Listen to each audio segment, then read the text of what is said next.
Hello everybody. How y'all doing today? Gonna start a new Gunpla build today. And I'm slightly dreading it. Just a little bit, only because of the number of parts. But I am committed. I'm gonna finish it. And this time there will hopefully be no connection shenanigans with Twitch on a Gunpla build I do, but we're gonna see. Hey folks, Maverick Guard here. Well, after yesterday was a good stream. I had a good time with that one. DNF Duel's pretty good. Pretty good. I had one of those fuzzy days. I was woken up extra early today, so I need the soda to kick in. Do my eyes deceive me? Is that a bun who's not only the first person here, but here before a certain time in the day? Wow, okay. How are you here? Goodness, hello, bun.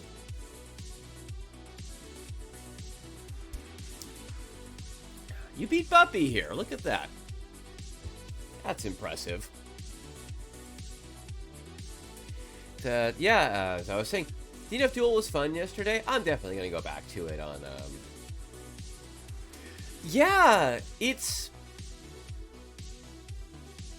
takes like 3 to 6 minutes. Latest I've seen is about 6 minutes for it to pop up. But it's usually about 3-ish, I've noticed. So, Discord notification rant. Yeah. I will say, I wish that bot was like maybe a minute at most. Oh, okay. 2 minutes this time. That's the fastest I've known of. Okay. Anyway, technology notwithstanding, I'm absolutely going to go back to DNF Duel on Thursday. I'll play some other characters. I'm gonna be blunt. I think unless I find people to play with that aren't, I'm gonna be blunt, so much better than me. Like, just so astronomically better than me. You know, I think it's unfortunately gonna be very short-lived. That sucks. Wish it had gotten better, like... If it just had a good story mode, like an Arxis story mode, where all the characters you play are different facets of the story, instead of it's the same story, just a different timeline, essentially, it'd be great. Now, someone in the audience said that they'd heard it was rushed. I haven't looked into that, but I'd believe it. I'd believe it. From what I've seen so far, I'd believe that it was rushed. The kind of pale... content, they just kind of retooled all the story events and ran different scripts. Makes it look like it's rushed. But the one thing I'm not going to be rushing today is this Gunpla build, which, all right, do I have everything I need? Am I set up today? I was smart and I set up today. Okay, so, all right, switch over to the hand cam.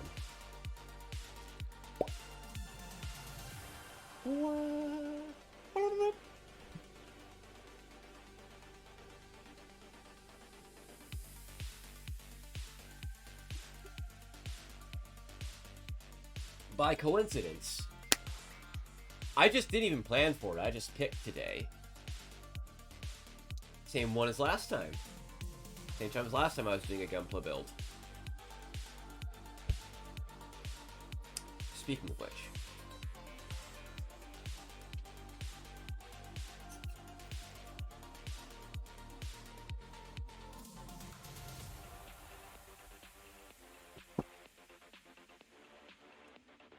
This is the other one that I mentioned that I didn't even know I had until I... Oh, RGRX in the... That pulled it out of the box. This was right underneath it. Like... When did I get this? When did I get this? Gosh.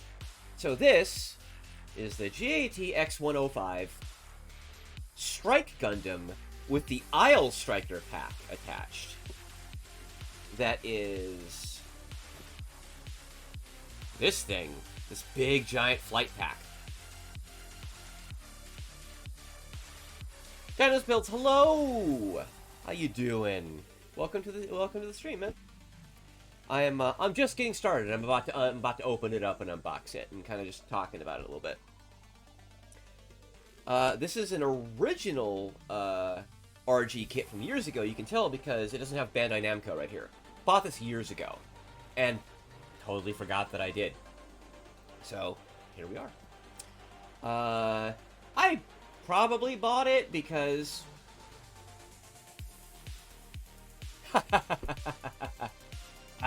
yeah.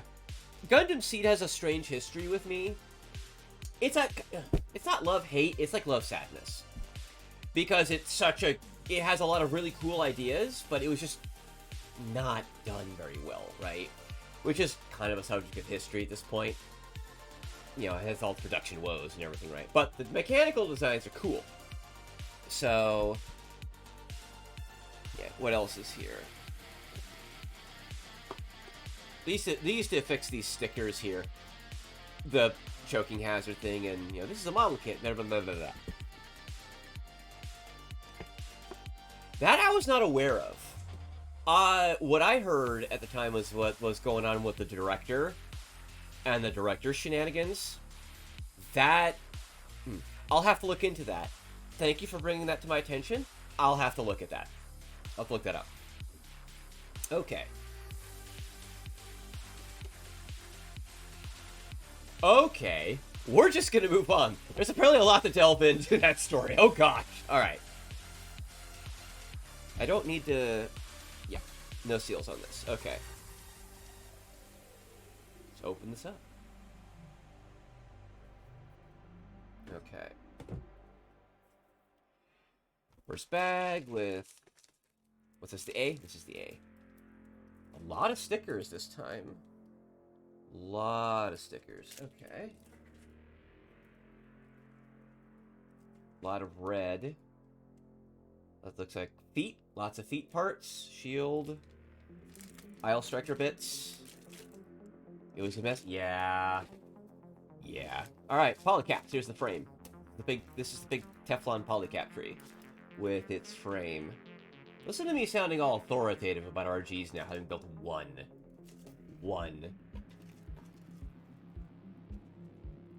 Looks like weapon bits and a few other things. Okay.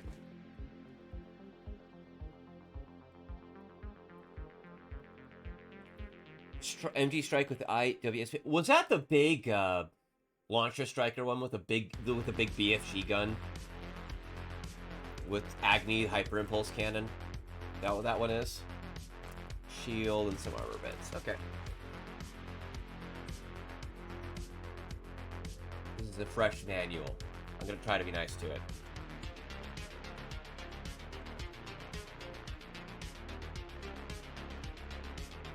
Yeah. Wasn't there a version in, like, the manga or something in one of the side stories where they equipped all three, they gave it, like, all three striker packs, and it was, like, they called it, like, full equip strike or something? It's got the Aile Striker, it's got the launcher striker, big gun, and it has the sword. Oh, this one has the decals on the back. Oh, so that is the one that you got. Awesome. I say pointing at my chat impulsively. Okay. This is a very never opened booklet. Let's be nice to it. Okay. Pretty standard stuff. Pretty much the same thing as the RX-78. Just with the parts particular to here. Bandai does it all the time. Here's our tree checklist. Sprue. Tree's an old term. Okay. Yeah, I think I saw all those in there. It's a little late to call up Bandai and be like, hey, I'm missing a sprue. About 20 years after the fact. Almost? Has it been 20? More than not 20, not for a seed kit. No. Ooh.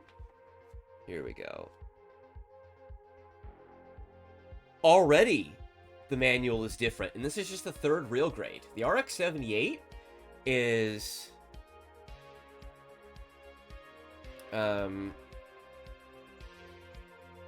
first one. That's RG number 1. This is RG number 3. And already the manual has some different stuff to it, like this part, where it shows a basic render of their 3D model they used for the sculpt. Base it off your purchase date. Yeah, my purchase date was probably like 15 plus years ago. Probably at a convention, a local convention, when these were like 25 bucks at a local convention. Man, inflation has done a number on the Gunpla economy, right? Okay. Tools.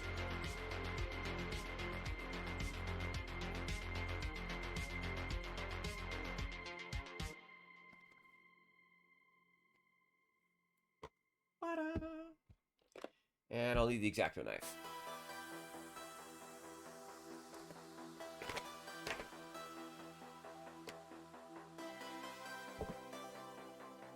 Okay.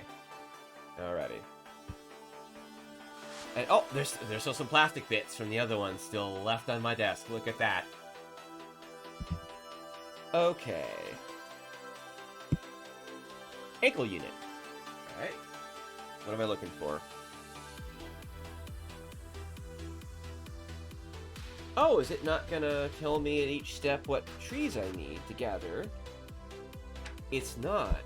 This is a thinner manual. This is a thinner manual. So on the RX-78, every step, when you started a new step, it would be like, you're using these sprues. This doesn't do that. They went back to old school instructions like that for it. Okay. Well, my experience so far with real grades and getting back into Gunpla for many years, the leg's gonna take me like an hour at least. Let's dive into it. Alright.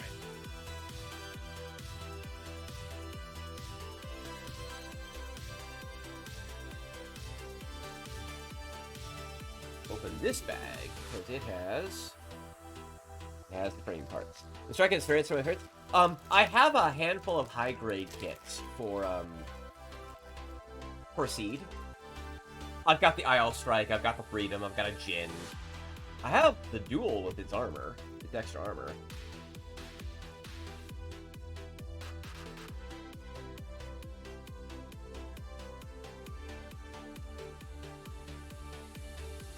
Okay, so these are identical. Okay.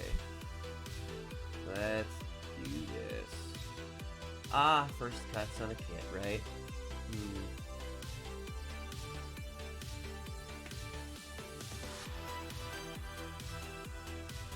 Doing this twice. Alright.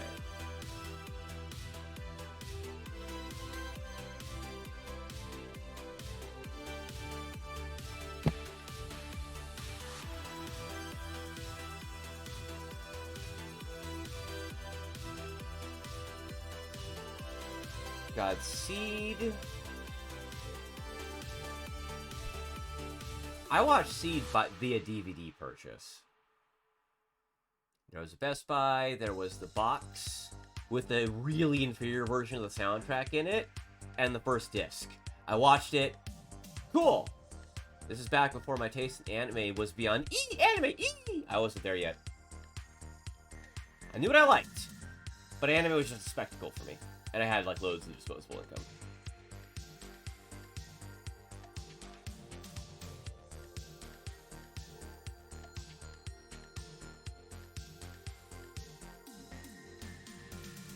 Waiting on some new nippers to show up before I jump into Perfect Grade Strike Rouge. Ooh. Some good old Strike Rouge. Ooh. If I keep my hands up, it blocks my tracking. That's funny.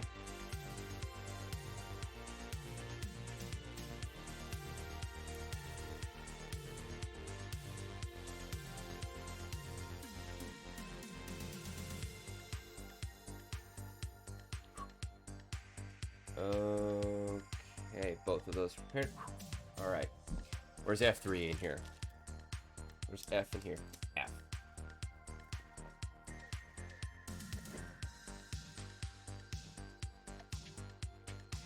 You know what I should do? I know what I should do. I can package it back up easily. Put the things back in the wrong bags.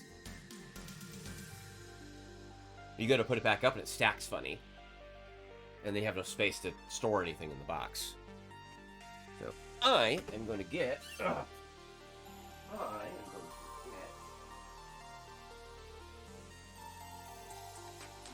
my permanent marker. Hang on. Add it by yourself, toolkit. Yeah.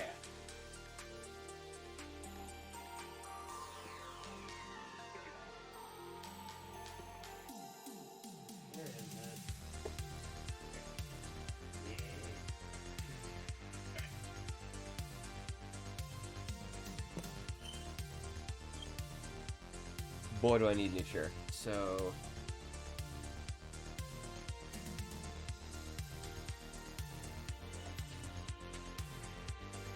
B.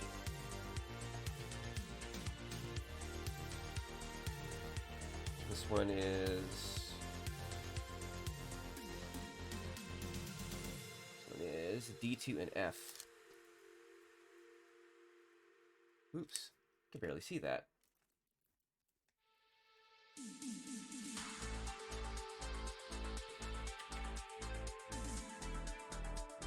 Ah, the smell permanent marker. Excellent.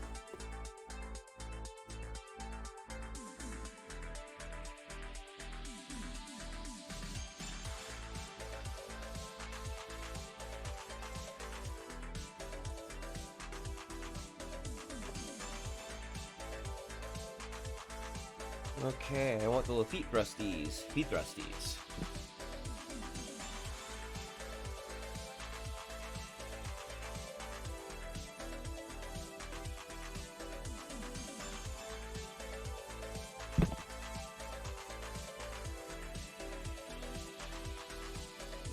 Okay.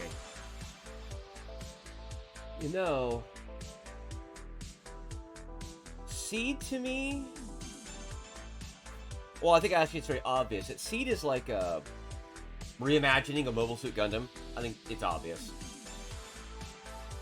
It's got like all the same story beats for the most part, at least in their broadest strokes, right? In their broadest, least specific strokes.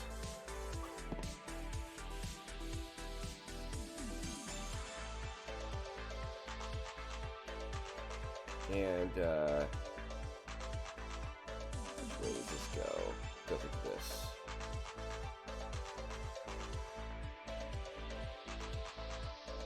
And it's very interesting what they tried to do. Like, if you look at it, if you explain Seed to someone, right? It sounds really cool. Fresh take, fresh take, reimagining, whatever, right? Did I do this right? Hope so. Gonna find out. And it's just... The execution was unfortunate. Lots of cool ideas. Good moments. Had lots of good moments in it. Lots of things they did well. Lots of things that didn't turn out too great.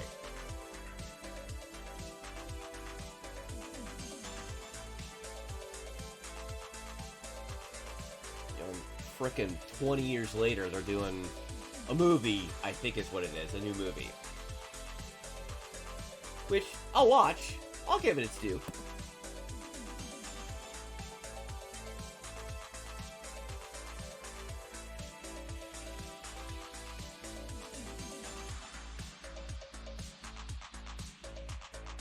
There we go. Click.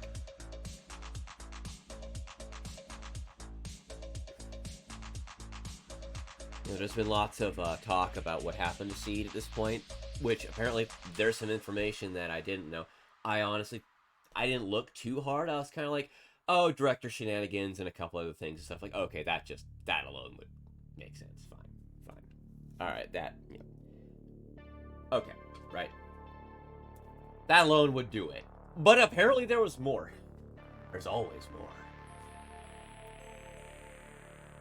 E5, E4... Poor Seed. I feel like you can't really talk about Seed without getting the elephant in the room. Oh, it's unfortunate. At least making the passing comment. Oh, it's unfortunate how it turned out. I think you could, but...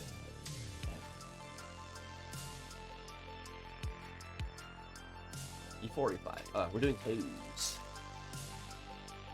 Oh, wait. Before I open this up, this is what? C and E? C and E.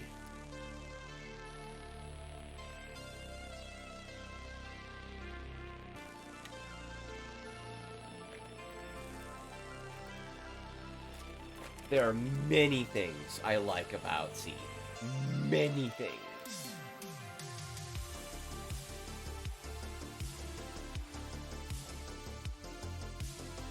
Many, many, many, many. I can go back and watch it today. I think it'll, you know... It will... I think it's a fine enough show. It's watchable, but... It's watchable, it has its flaws, it has wasted potential on the floor. It's not horrible. I'll say that, it's not horrible. I myself like C, but I know rose-colored glasses are stronger. Yeah. Yeah. I haven't watched it in years. I could do with a rewatch. 44455. Okay. You know, and as I've been doing, I give credit where it's due. They took a shot at something, and there's just circumstances that happen behind the scenes that meant that it couldn't capitalize on all of its cool ideas. Now, if I start talking about Sea Destiny... Oh boy. Oh no.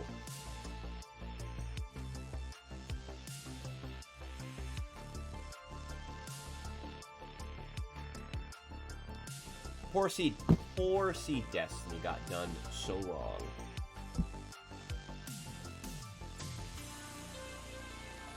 Like Kigali's voice actress. Oh, god damn. She got screwed. That sucks.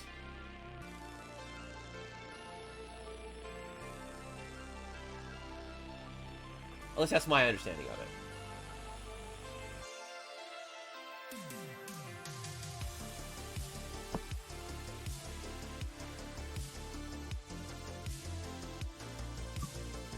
Ooh, I cleaned up nice with the nippers.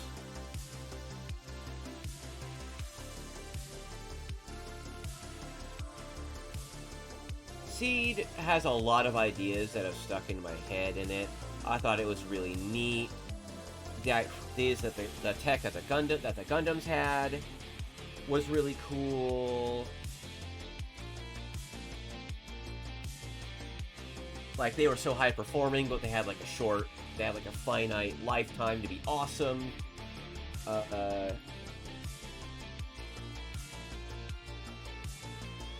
Quite the little thin toe.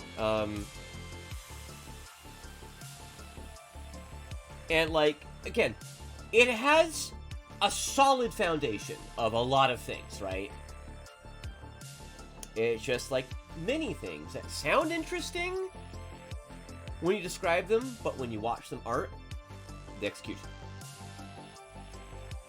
Which again, not horrible. I have watched animes that are genuinely, I think, worse than Seed. And Seed's not horrible. Seed's below average. It's watchable. It's perfectly watchable.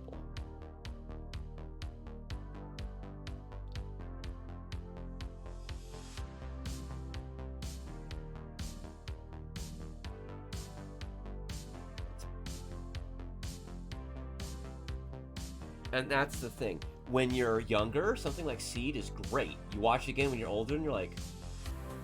You start to catch the things. Now, I watched it originally with the dub, and Seed has a great dub.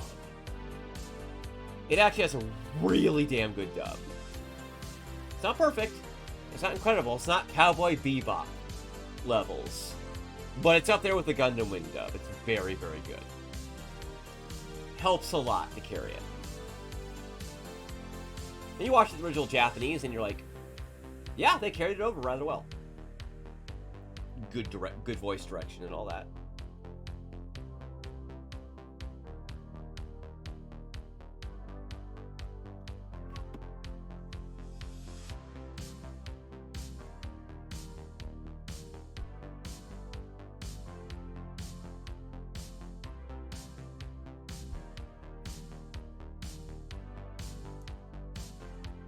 I like the character concepts in Seed.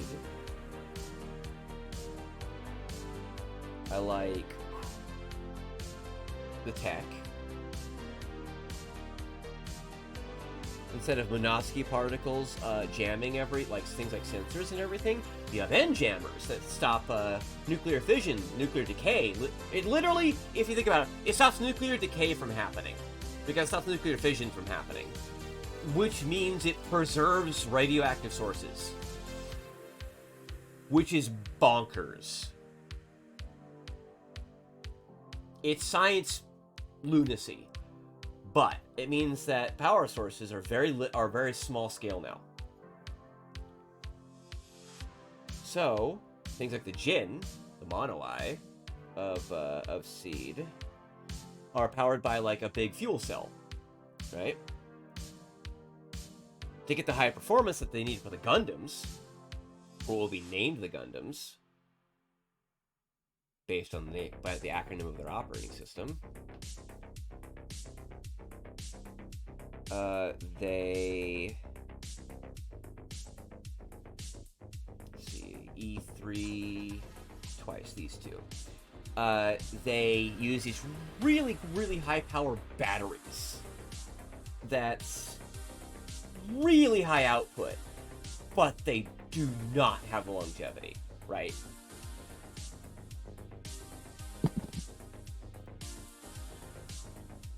And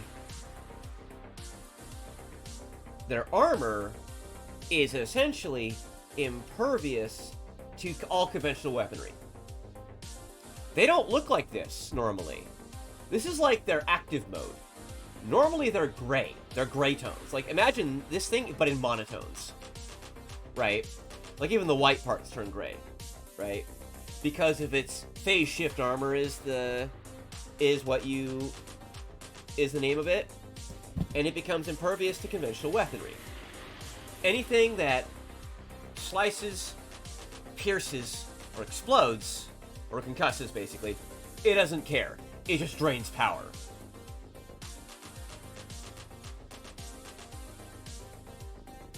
And this makes them unstoppable monsters. Because mobile suits just have that conventional weaponry, right? So it's basically, to defeat one, you pin it down, and you shoot it until its batteries fail, and then you destroy it. That's how you do it.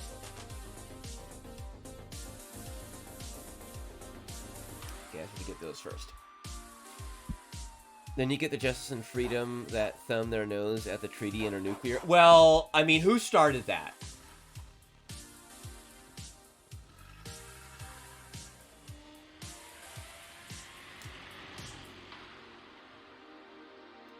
The coordinators fired the end jammers into Earth's crust because Earth was being terrible to the coordinators until they were like, you know what? Fine, screw you.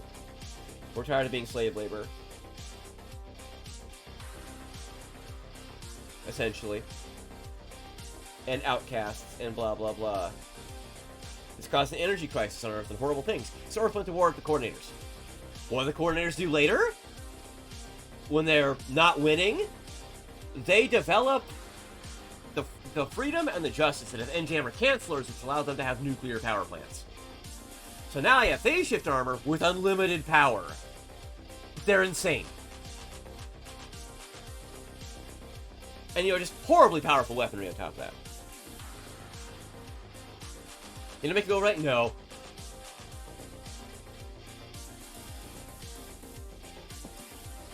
Okay.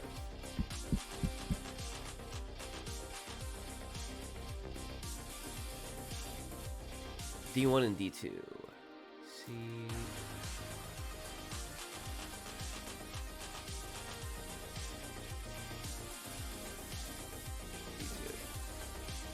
Yeah, no. Especially by the end of Seed? Oh my god, there's no good guys except for our heroes, who are still only good guys by virtue of they're just trying to stop the war.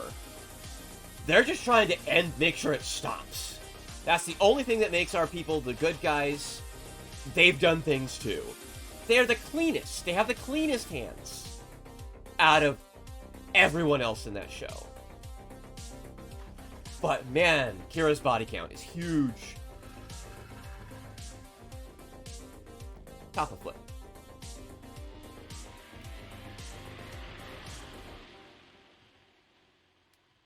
Kira's body count is enormous. Then he gets the freedom, and he's like,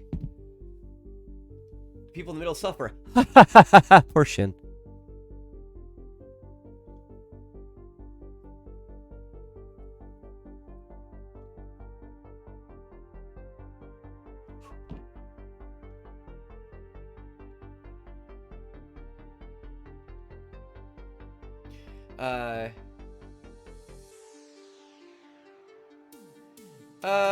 Sure.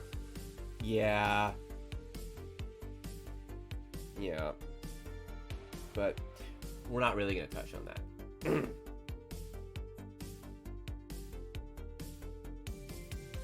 But yeah, I get what you're saying. You're kind of going for like the least crappy or crummy choice.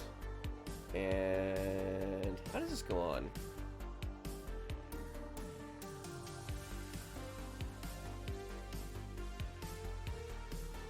It goes on like this.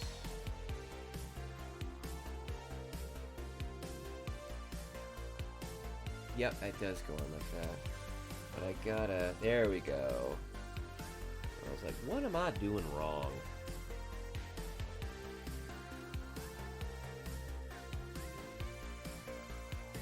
Oh, the parts fit that well. The parts just genuinely fit that well.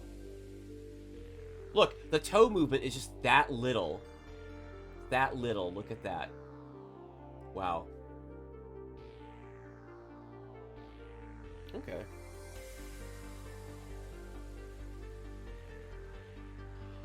That's the thing that is what I think that makes Gundam such a good story. Is there are war stories about characters and people. Which is why at first, when the original Mobile Suit Gundam came out, it flopped. It had just enough ratings, sold just enough toys to go till about the last 2 episodes, and they took it off the air. Yeah, the whole point is war sucks. Yeah, exactly. Because it was such a radical switch from like all the super robot stuff where the robots were the main characters, right? And Gundam, the original Mobile Suit Gundam flipped it on its head and made the people important. And the Mobile Suits characters as well. They kind of like rejiggered the whole thing.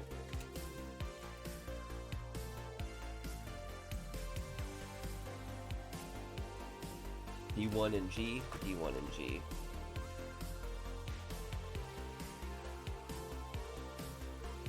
But it was such a flip and a change from the Super Robot shows that have been on for about 2 decades by that point, where the super robots were the characters, and the pilots were just the plot device to get you about halfway through the episode so they could summon the robot, and the robot could do its thing. There's a switch from that. It was weird. And just, it did not take off until they made the compilation movies, and then the actual ending was shown for the first time. And then suddenly people thought it was the hottest shit ever. When you took out like all the filler stuff and just got to the actual plot stuff where the plot actually moved in 3 movies in about 8 hours. Look at that. People liked it. And thus, an entire franchise was born and today endures. In many forms.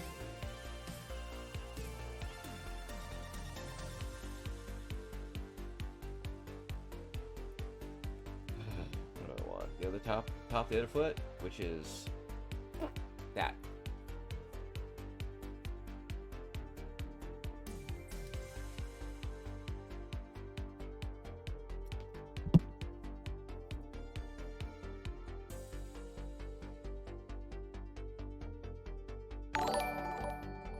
Gundam is Dinos Build, thanks for the follow, dude. Appreciate it. Yes.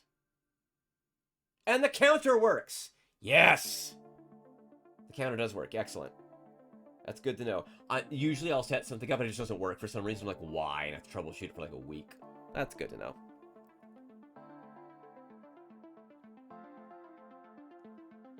So yeah. Gunpla's a new thing for me. In the sense of streaming. I have like 3 OG, like 1.0 MG kits. And I have some high grades, like some seed high grades, like I mentioned. I have an Aegis Gundam that's still in the shrink wrap. 2019? Nice. I was doing Gunpla in the 2000s when you had to send a money order by mail to Hobby Link Japan. Oh! And it took 3 total weeks for your kit to show up. You send them an email, they'd send you a bill.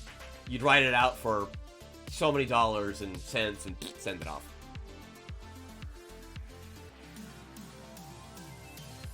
Alright, we have the beginning of feet. Yeah, heels now. It's definitely a rabbit hole you can get into. I got into it very casually. My first one was a Field Series catalog. Ha! I think my first kit was the no grade 144, like no grade marking, Wing Gundam kit that you had like paint.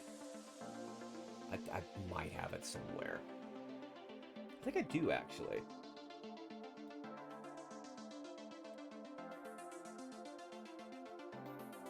I'm oldish.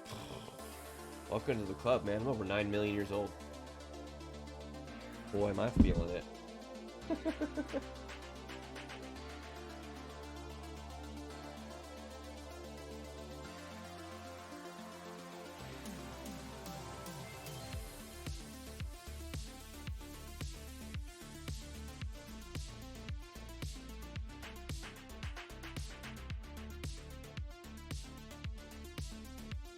But I had that, and it took forever to get it because the wing kits were advertised as like, so Gundam Info, the website, started as literally just a website advertising the Gundam wing kits. That was the beginning of the American Gundam website. And they made both 144, and so they made no grade 144 kits, but high grade 100 kits. Had high grade part counts. I have the Wing Gundam. It's like this big.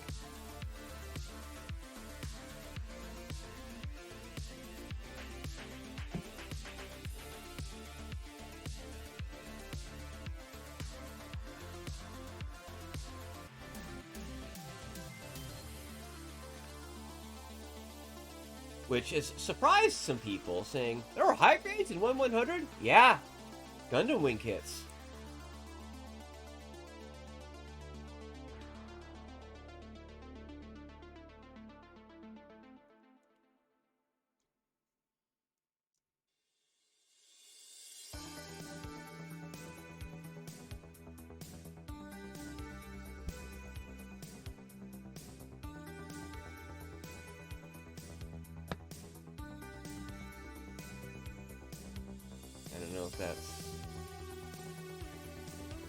I think that heel is fully seated.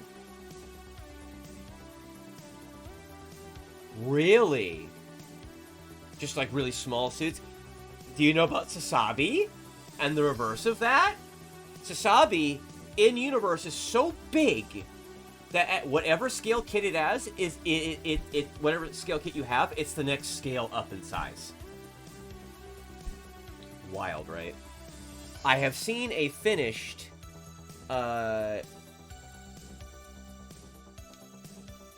Sasabi, perfect grade Sasabi. It's 1.5 feet tall. It's monstrous.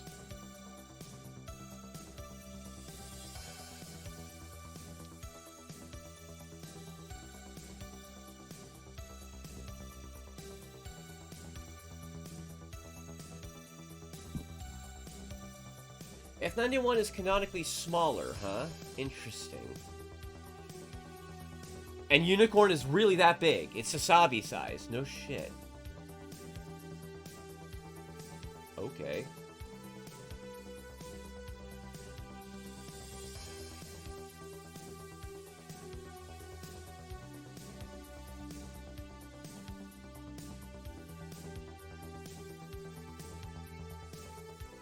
With the LED kit. Wow, that reminds me, the third master grade that I got was the Pat Labor Ingram 1 Alphonse kit.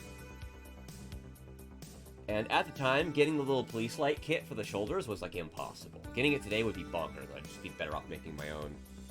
Probably be cheaper, too. I could do a little cool thing, like, with a siren and everything. It'd be great. What's up, puppy?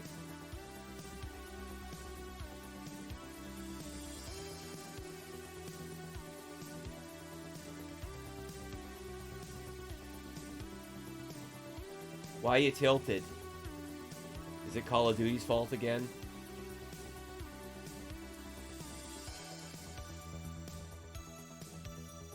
There we go. That's the technique for that.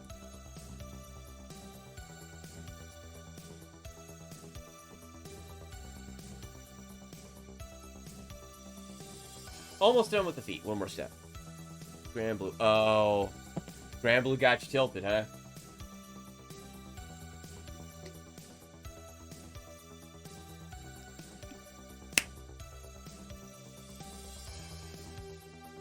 Learn to counter. Learn to counter. Learn to counter and or,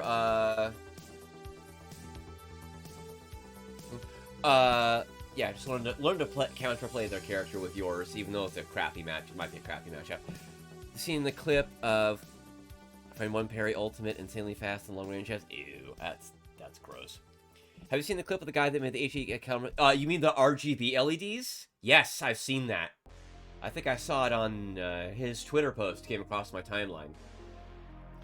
Like weeks ago.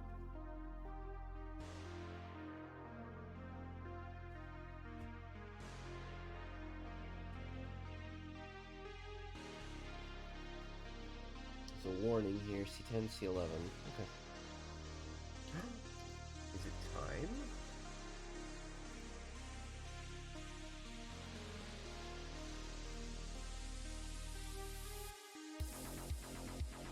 Yeah, it's great.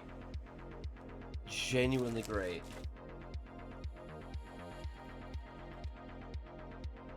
C, here's C. All the ankle pieces. Okay.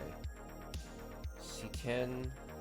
Oh, this is clever. So, since these are sided, right, but otherwise identical, 10, 11, one ankle armor. 11, 10, other ankle armor. That's clever, I like that.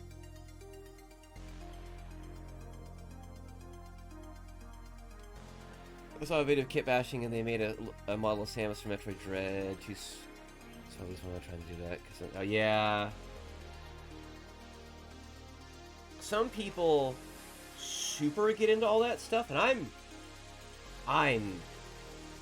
unfortunately, the way my life has gone, I never had the inspiration to breathe the drive to really get super hard into something like this.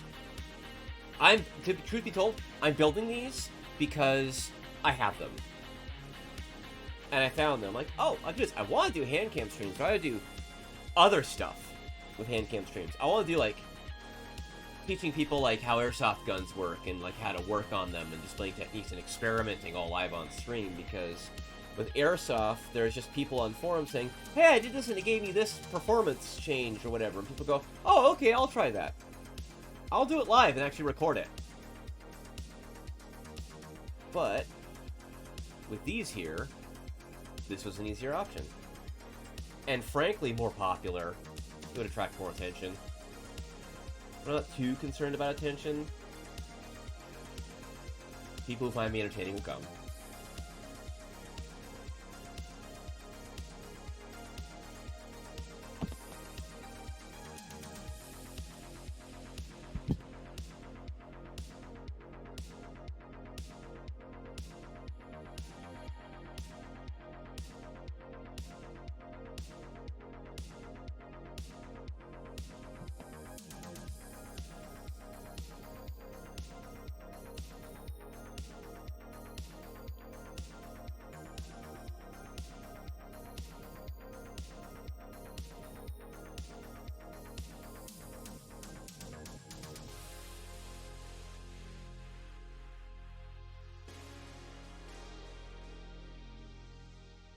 That really sit that... Oh, okay. Yeah, it does, doesn't it? It really does hit. I guess it has a little piston thing showing through there. So video kit bashing, they made a sample. It's too small to lose my mind trying to do that. To be honest, I don't think it's worth doing it on HGs. They're really cool and all, but the extra effort is better spent on bigger, already more detailed kits. Yeah, fair. Hey, Nath, what's going on, buddy? Yeah, if you want to do that, almost needs to be an RG, but also an RG doesn't have the free internal space like an HG. Yeah. Yes, it is. Working on the Aile Strike Gundam today.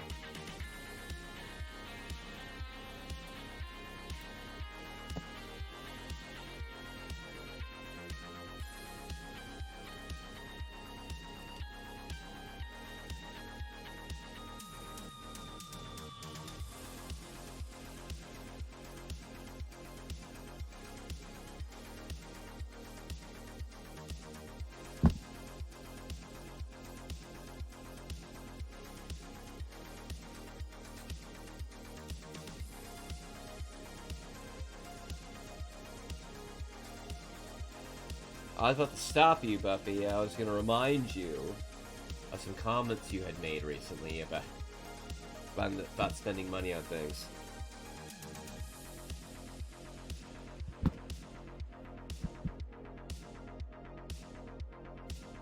Backward.com. Oh, wait, I mean Hobby Link? Oh, God. Poor Hobby Link. Is that kind of what they are now? They sell stuff out so quick that their stuff's always on back order? Is that what that is?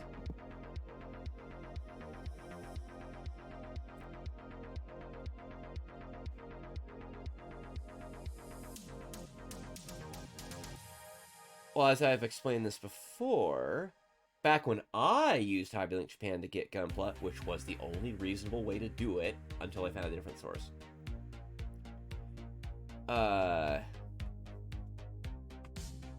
D1, D2. This thing? This thing.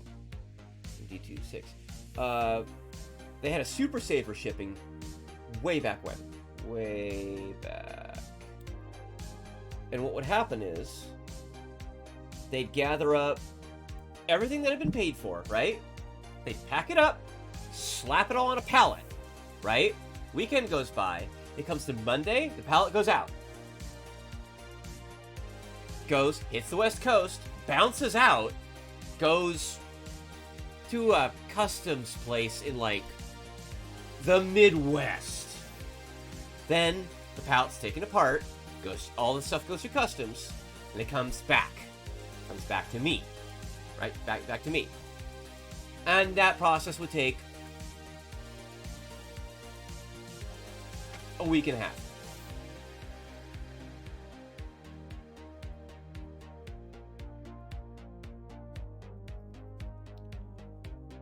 And that was like $5.99 in like the early 2000s.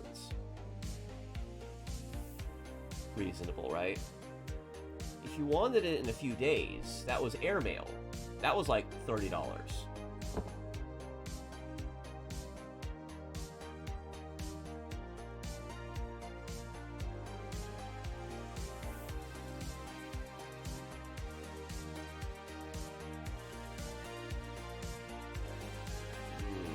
like this. Gotcha. Oh, it's got little hooks.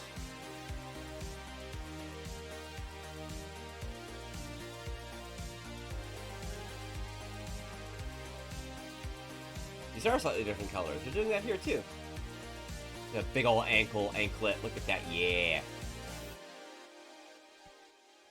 And then D1s are going to be over here with the same part. There.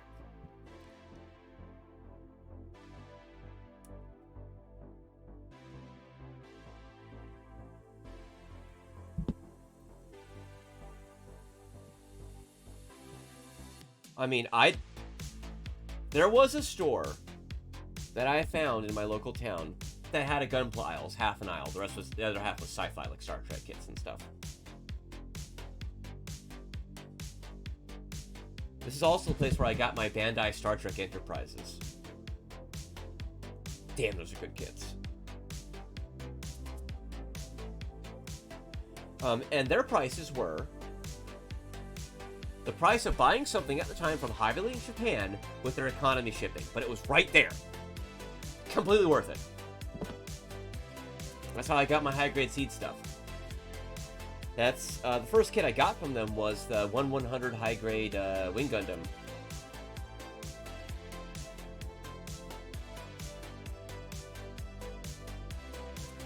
All right, feet. Feet. It's time for free feet, kids.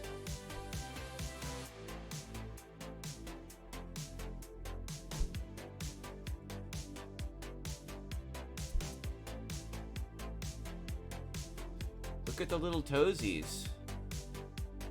Look how articulated this is. Ooh. Ooh. Look at that.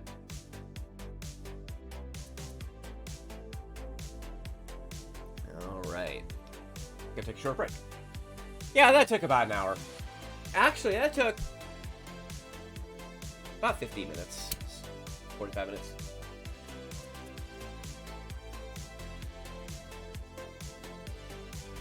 I would like to be sponsored by you. Say, do they do that? Does the American Gundam store send people kits to build? I would imagine they'd have to really like you, because this stuff gets really expensive.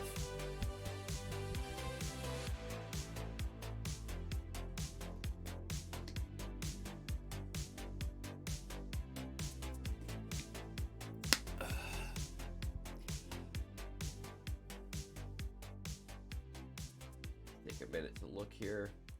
Leg.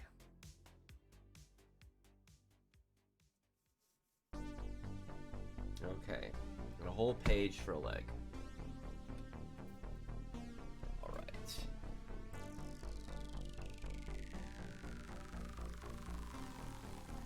We want this one. The only person that actually sponsored is Zaku Aurelius. Okay. So how did he get his sponsor then? Do we know?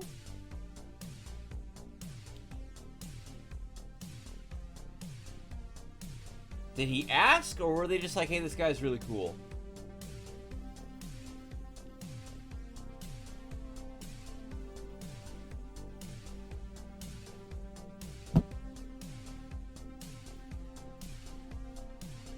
Right?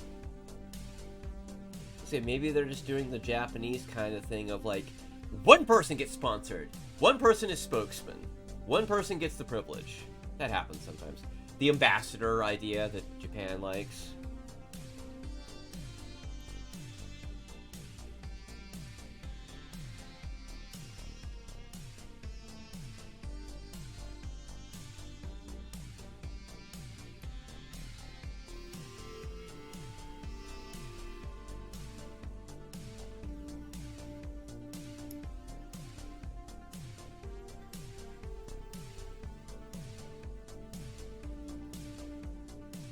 So I'm noticing something.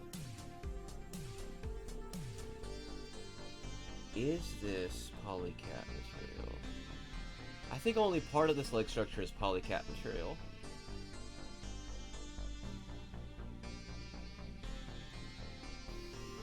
Yeah. maybe. Or maybe they changed the formulation for the polycat material. This seems like plastic, but it's not. Interesting. Inside Gundam Store is a family-owned business located in Daytona Beach, Florida. We are committed to the best press for all Gundam and other Japanese anime experts on the internet market. We guarantee the best services on your order. Oh, is that their about page?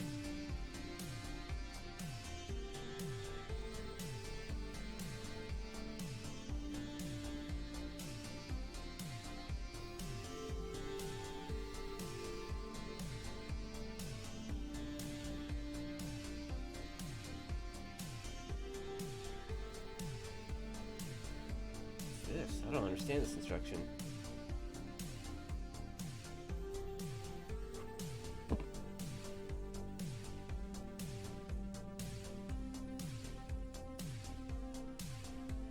Hold up. Okay.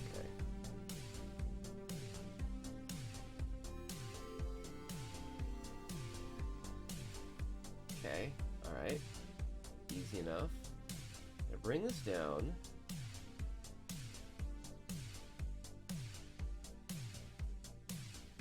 Front.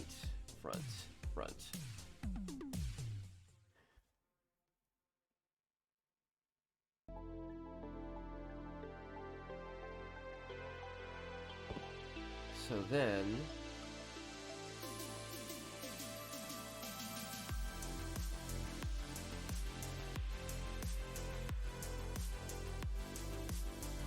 Oh, they want you to turn it, and then... Oh! I was thinking and I did it automatically. I just knew how it wanted it to go. Puppy.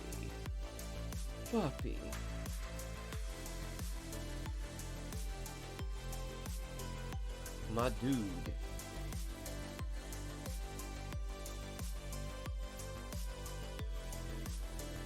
It's fine. It's fine.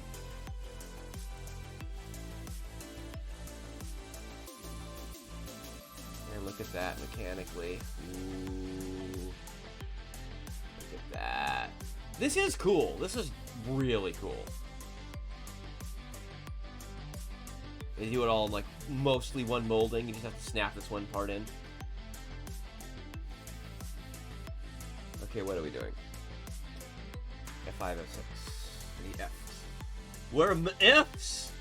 Here we go. F5, F6.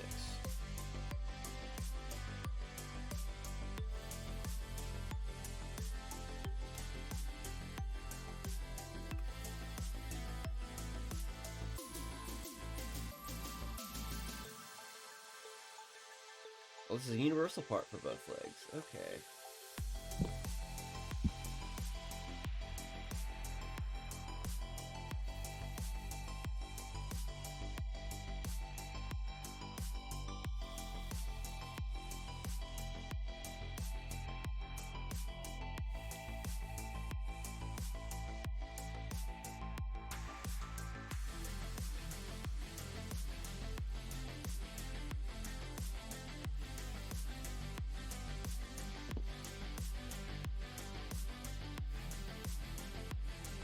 Using that F tree a lot.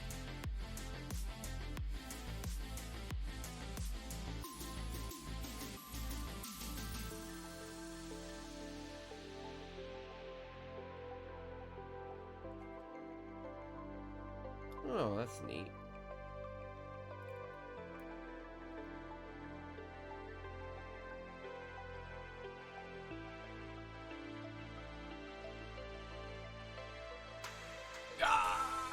No, it's not that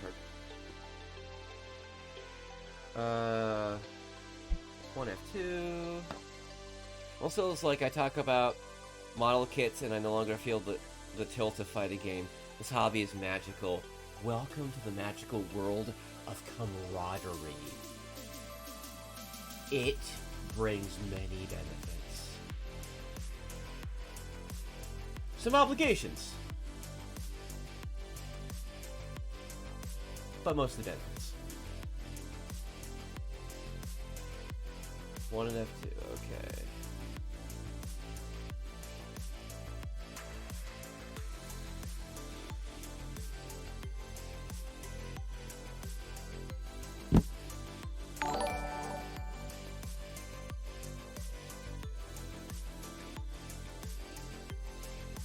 trying to figure out how to read that. My eyes trying to lock on to it. Femboy board Queenan. Not sure how to pronounce that last part. Thanks for the follow, appreciate it. Hope you enjoy the stream, man. Or have been enjoying the stream, if you've been lurking.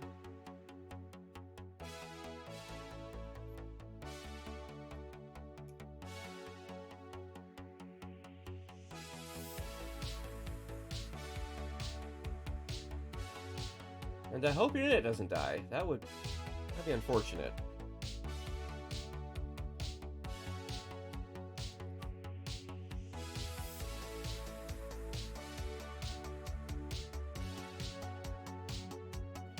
Alright, what am I doing?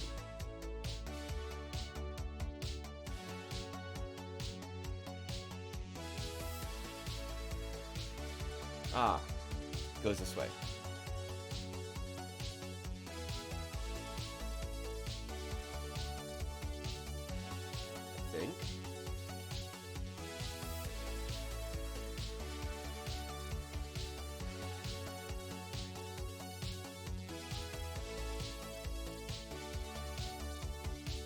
Yep, goes this way. These are sighted parts. Peachy Banshee Norn from the final battles available.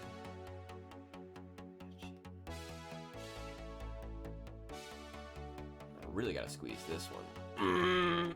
Okay.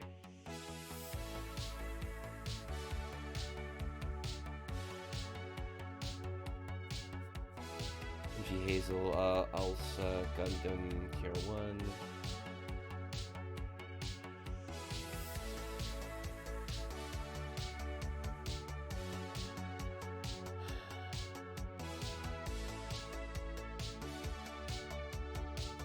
F11.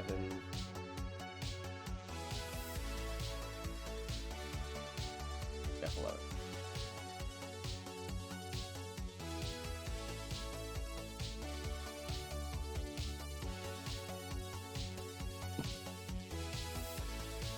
Here's a question for anybody who's built a model kit, let alone a Gunpla.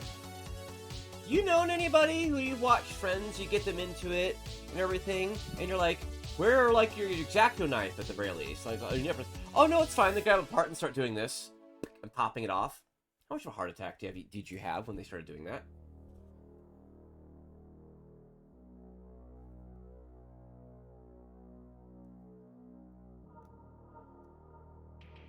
Anybody have friends like that? I have. I'm just sitting there going...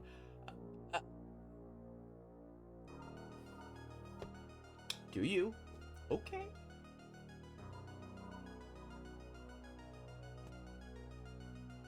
No, I mean, they don't even have an X-Acto knife. They just grab the parts and do the wiggle and just pop them off the trees.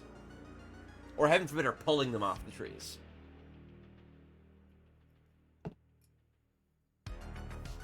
That's what I'm talking about.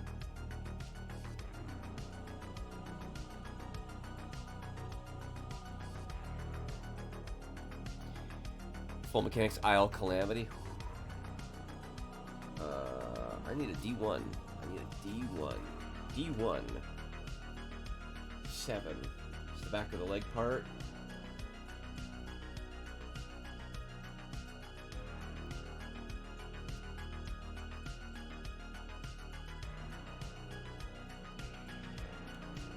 Yeah, the wiggle like that. That I kind of don't mind, because it's one of the really thin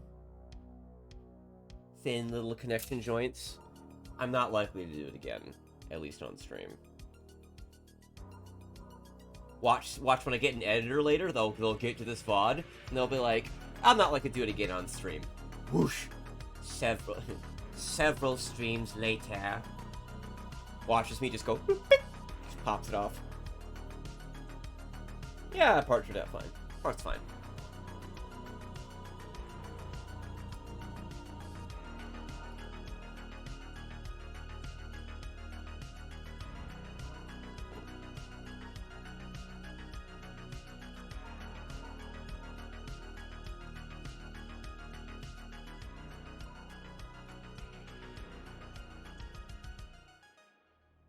I put this part in first.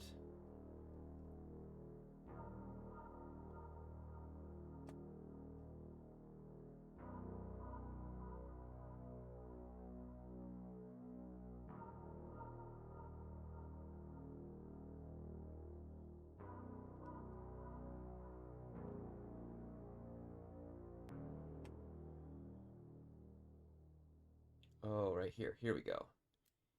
Goes right there. Okay.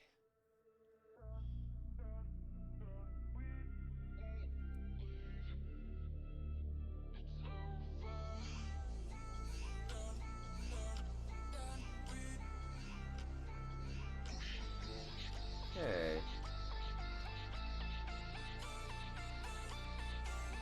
D126. That's a thigh. We're in thighs now.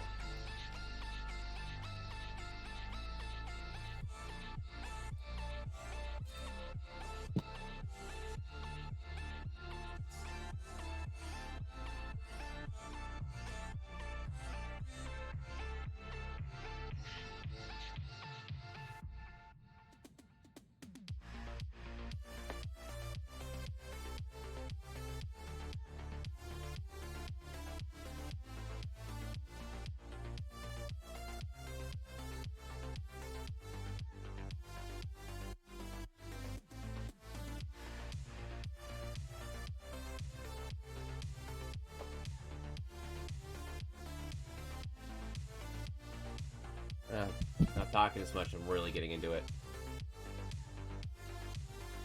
Just concentrating. C12, C13. Really? We're going here?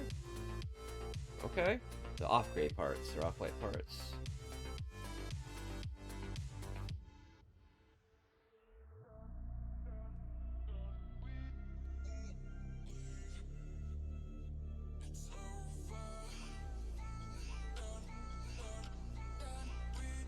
And 13.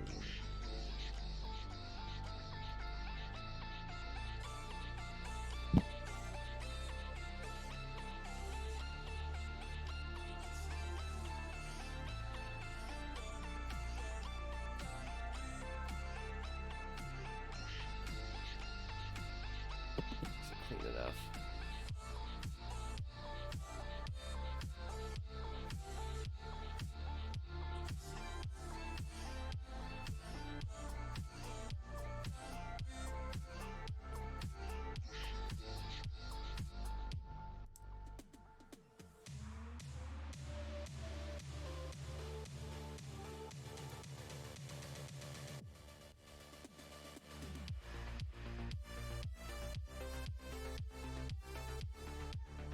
Well, there we go with that.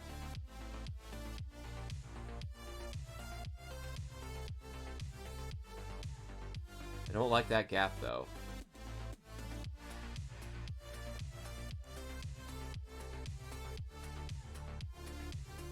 That gap looks nasty. I don't like it. Ew.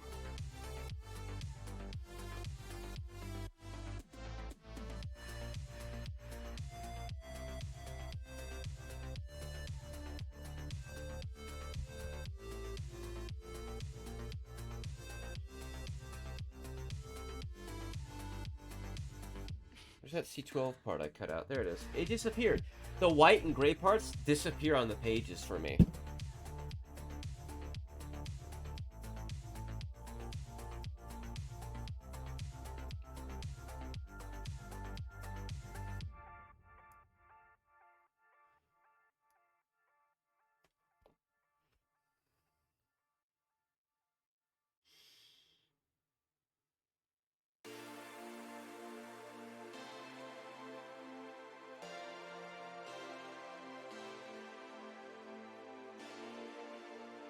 Oh, I got my first knife poke. Am I good? Tiniest little bit of blood. Oopsies. Better careful not to stain the kit.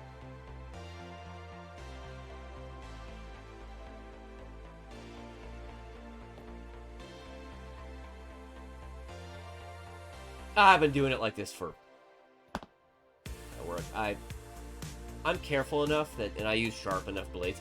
I would build Gunpla on the dullest of blades. I might as well have been using a piece of like steel bar.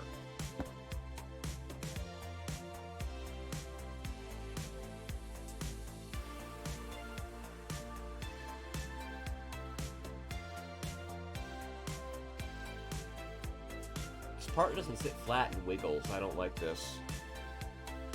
The build quality on this kit... Blood sacrifice to the Gunpla gods.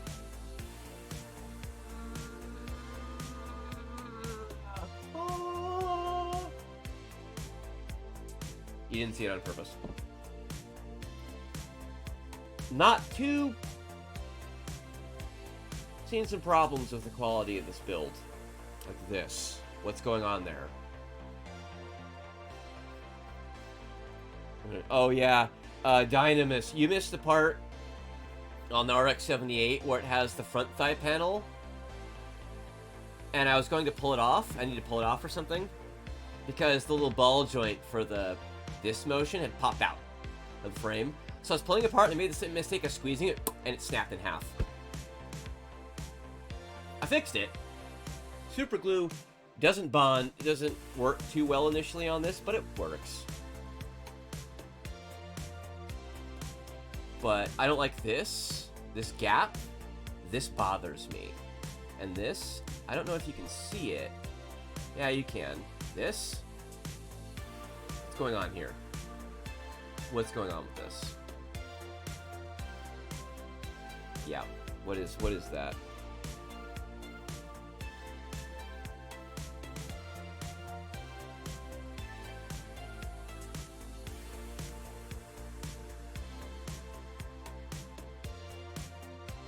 Did I miss something to shave? Clean up? I don't think so. No, that shouldn't do anything.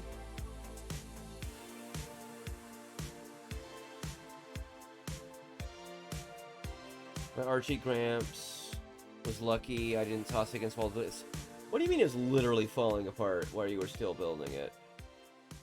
What does that mean?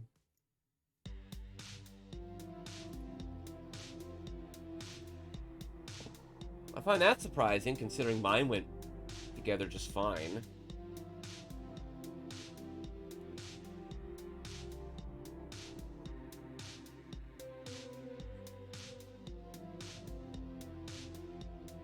You winning gamer? Norm from Hell, hello. Apparently I did with my RX-70. Show you the box. Let me show you how old it is. This is how old it is. Gunpla 30th anniversary. Does not say Bandai Namco on it.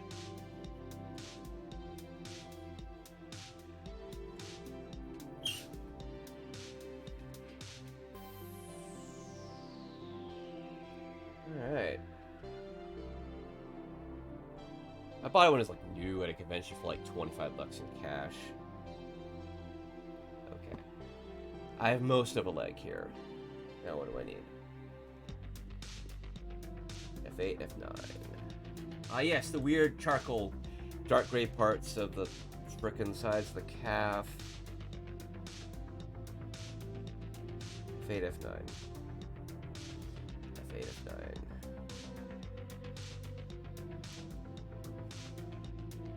Yeah, I had it for like a long time, just never built it. Found it while looking for something else.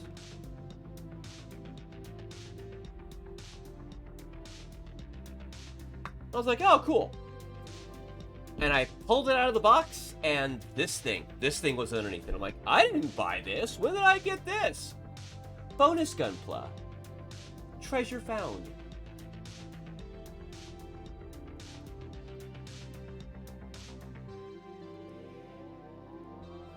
Just the box. My understanding is it's just the box. And that one little part where like all the logos and the iconography are, that's it. That's my understanding. Oh, so that part has to go on first, okay.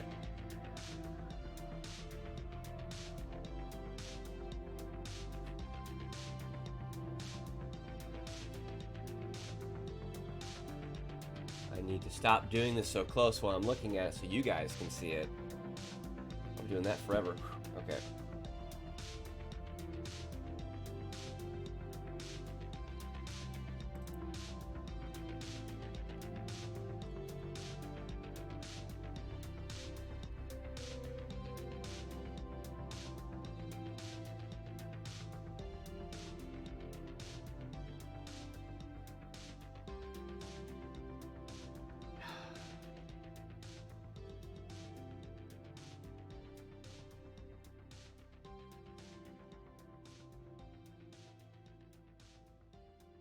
That's supposed to...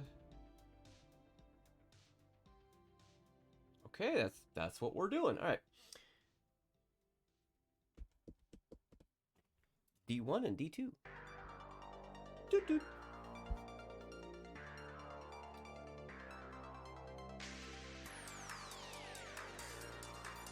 Haven't heard this one before. This synthwave mix is so far all new to me. All new to me.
Interesting that that's two different parts.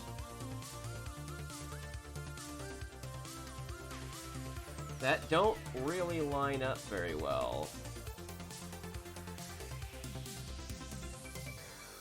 Bandai. This is one of your most famous Gundams. You did it like this? Okay. I need F4.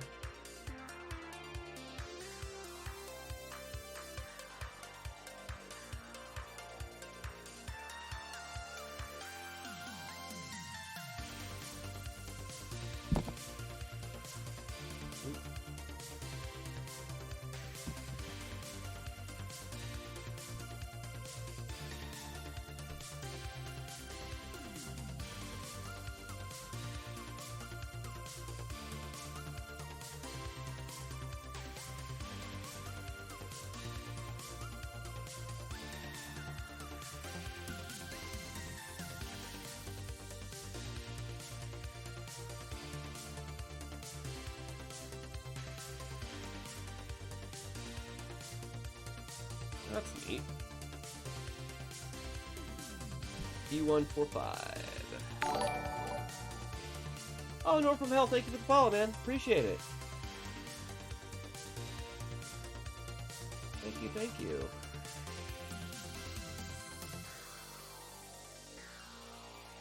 Guess this is like the sides of the calf now, or the upper calf.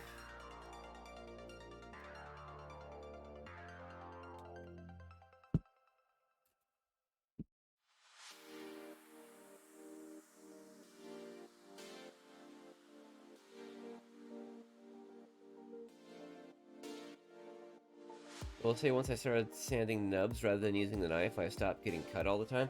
I have pretty good dexterity.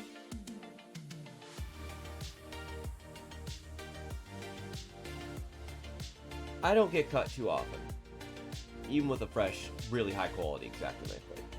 Doesn't happen. But that's me. Everybody's different.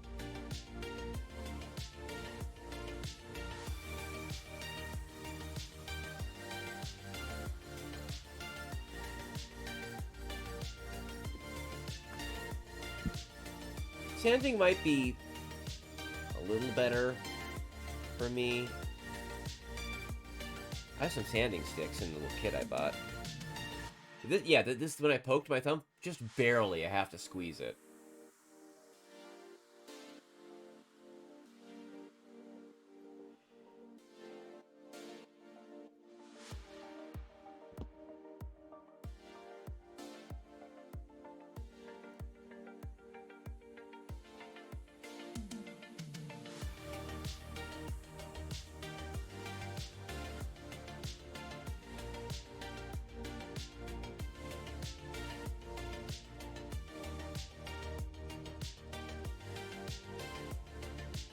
There's just a fat gap here. My fingers are nothing but calluses now from work. I don't think I've ever cut myself building Gundam. I don't like this gap. This gap bothers me.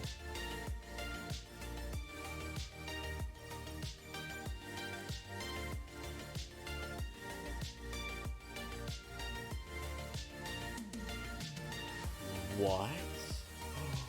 Bandai, why? Look, that part that I was saying, it's funny that it rocks, this is why. Why does this part move? Bandai, what are you doing?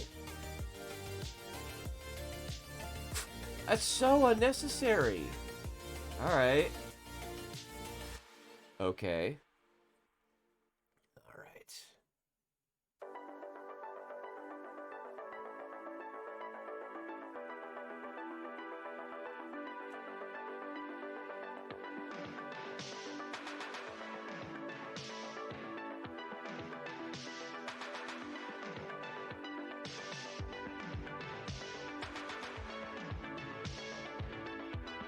Leg. Leg.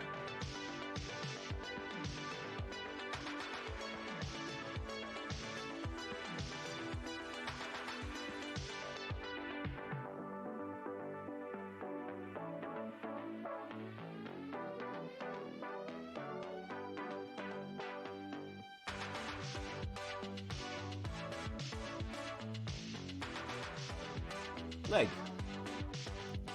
Leg. That's one.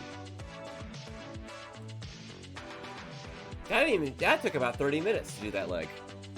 Or that main part of the leg. I feel like if the right cutting technique, you shouldn't cut yourself. Yeah. You can place it and don't think about it, you can hurt yourself. Yeah. For sure.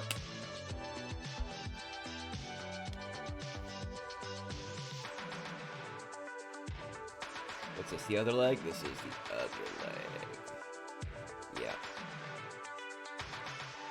I've gotten so much faster at this, just doing one kit.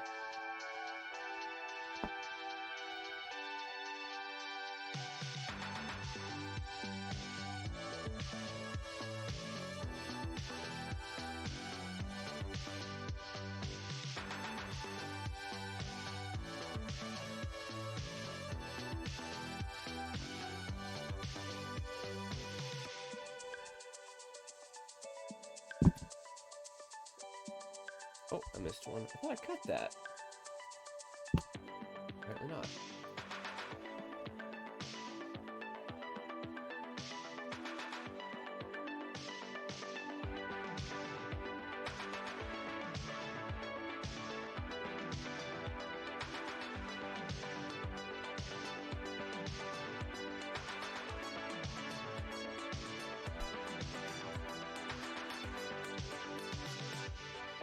Especially if you have a really sharp X-Acto knife, instead of like trying to do this, you can just do this and like saw through it. It'll cut pretty clean. You have to be real gentle though, or you'll slice right into something. It'll sound just like that too when you feel done.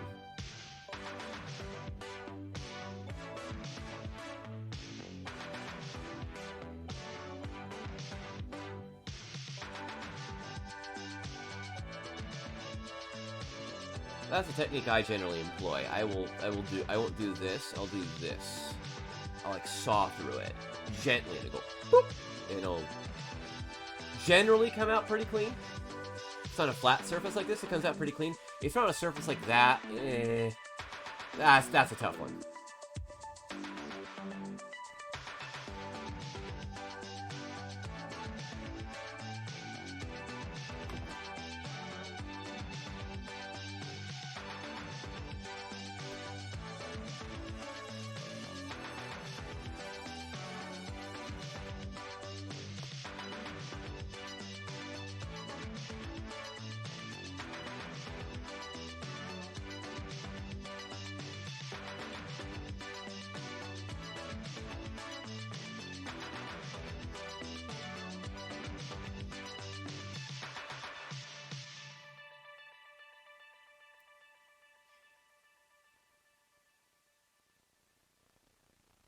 There is a mechanical little hingey bit right here.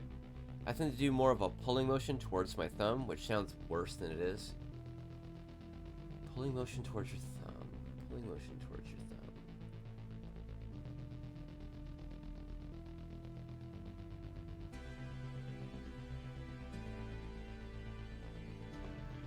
Pulling motion towards your thumb. Part here, nub here. You mean this kind of thing? I do that all the time. I do that constantly. That's like one of my main techniques. This isn't a fighting game. 5 F6.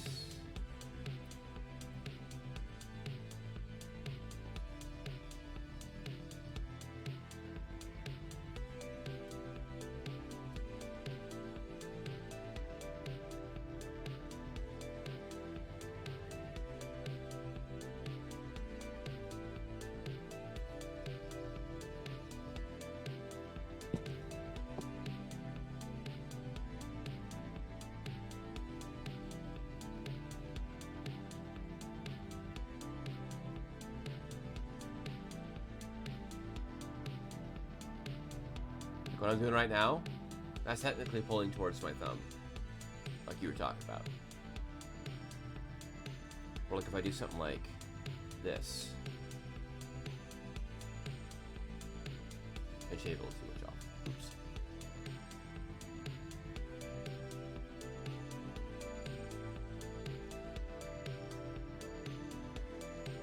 The same thumb of the hand the blade is in, so... This? Oh, you mean like this? Is this what you mean?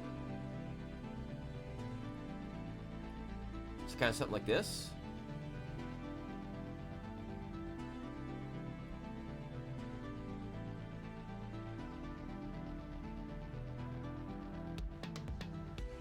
Oh, you mean like this? I've done that before. I know exactly what you're talking about.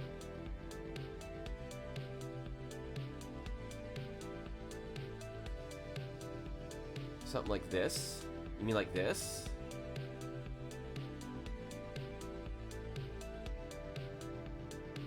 Wow, that's not a bad technique, actually.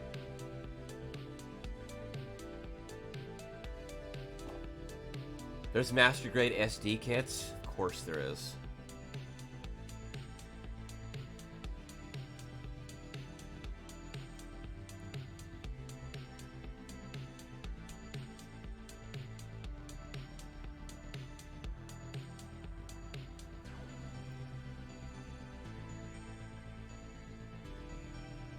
MGSD around time of strike freedom. F7 and 1 and 2 again.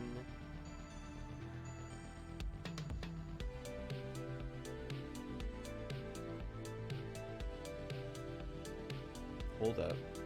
I just realized something. I skipped a part. I skipped a part on this thigh. That's why it's like this. I'm a dum-dum. It's this part.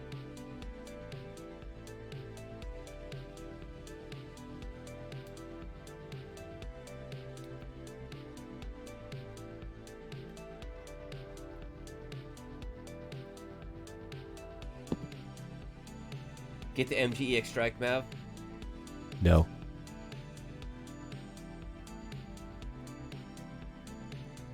I'm not gonna pay all that money for a kit that I cover up the whole damn thing with. I'm not gonna pay for all those metallic parts and then cover them all up. I'm not putting 32 stickers and all the Dragoons.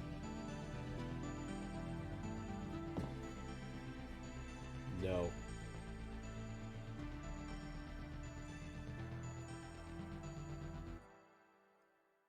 Can I pop this back off? I bet I can.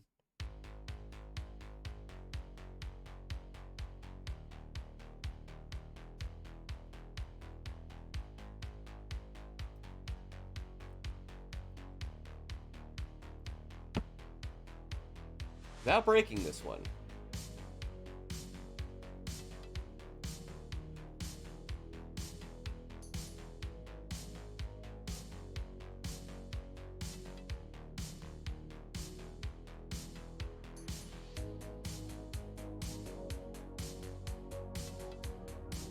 Let me do it like this.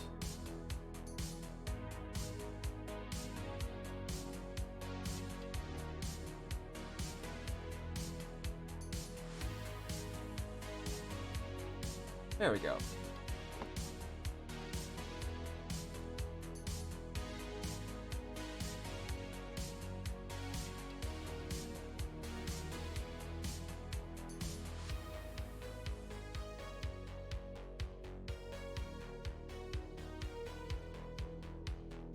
There's a mechanical detail we'll never see again.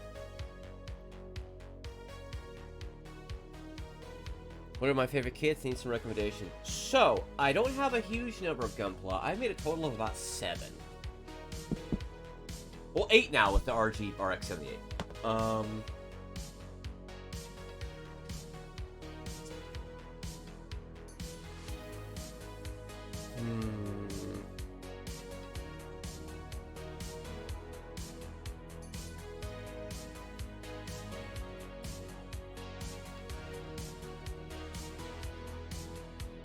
That's better. That's structurally better. You're not clueless. You're not clueless in the bad sense, Bun. You're just not steeped in the Gundam world like we are. Some people far more than me. Woo! My favorite kits that I really liked, where I really love my RG-70, my RG NT1 Alex, MG 1.0. If I pulled him out of his box, his polycats would probably go immediately. I have a Master Grade GM Custom, which doesn't have a 2.0. The high grade Aile Strike Gundam was very nice. I have fond memories of my first kit that I tried so hard to paint, I kind of messed it up, of the Wing Gundam, little 1/44 scale no grade thing.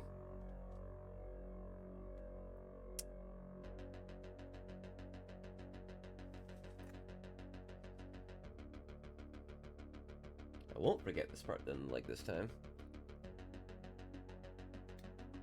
No, but you know what? When I take a break in the middle of the stream, I can do that.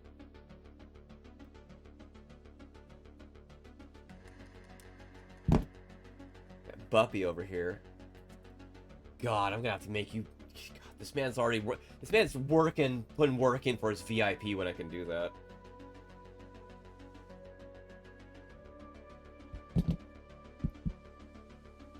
Mono Eye kits? Yes, I have done the Gundam Seed high grade Jin. Which its eye is a sticker. It's just a little sticker, but yeah.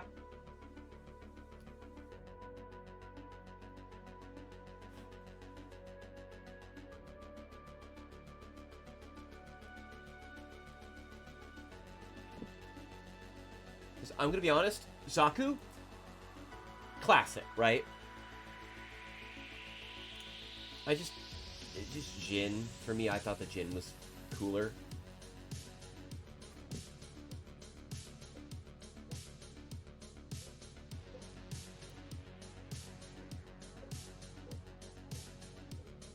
Wait, a Discord to scam Gunpla pics?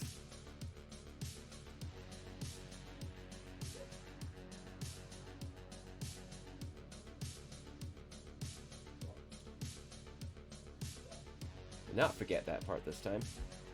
And then there they are, these two.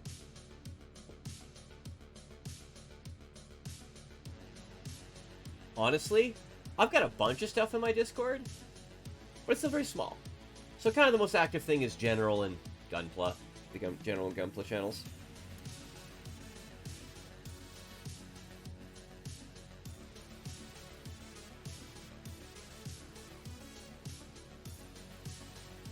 The fin on the head of the Jin, wasn't it? No, I just overall like the design of the Jin. It had big wings, and it had a big, huge physical sword, and it had a big assault rifle, and it had the cool mono eye woo thing.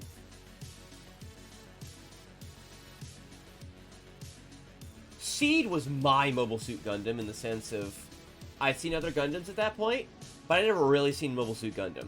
Seed was like, I got really sucked in by it, right?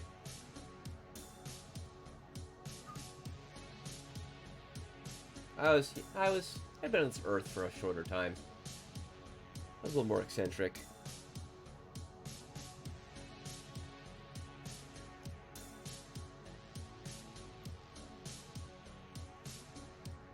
Didn't have my taste in anime sorted out yet.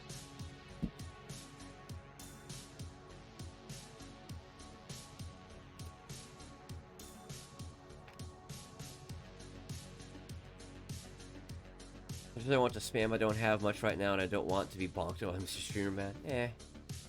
Pick one. Shot. Kishatria. I love its design. Kishatria is cool as hell, even does it look like a bell pepper at times. Camouflage. Camouflaggy.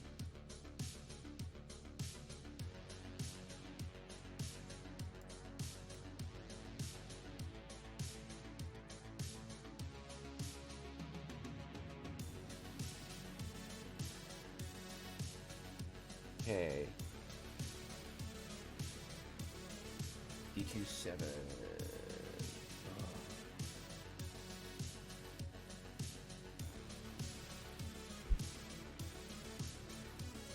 Kashatria. Kashatria. Russian names. Kashatria. He said with a terrible accent.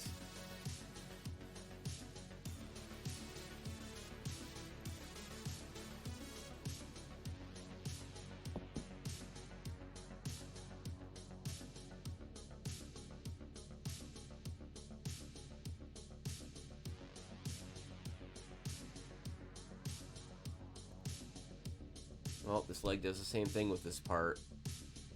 Don't like it. F11.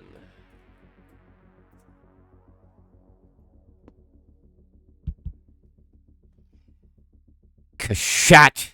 Tria. Shot. Tria.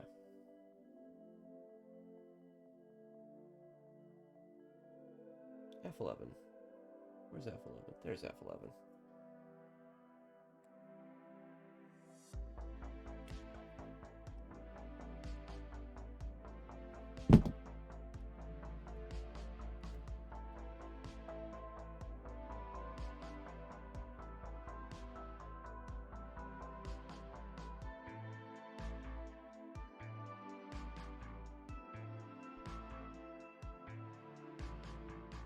I want to get the RG Unicorn so I can put... So, aren't there like 3? Because the Unicorn has like 3 entire operating modes or whatever.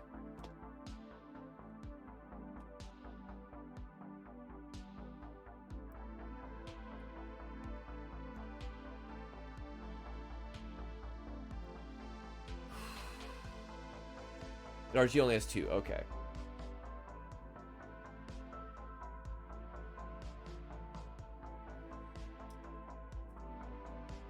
E127.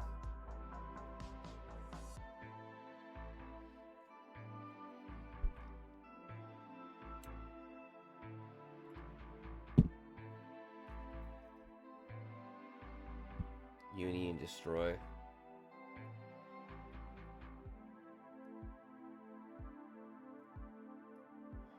Does it have an entire kit dedicated to a perfect grade beam magnum?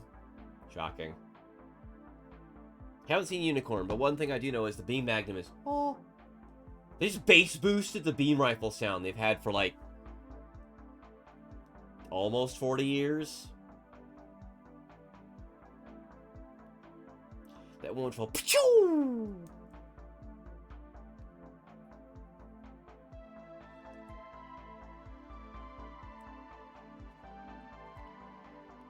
What about full armor? Doesn't that have an awakened psycho frame? Big man goes hard, literally. Yeah.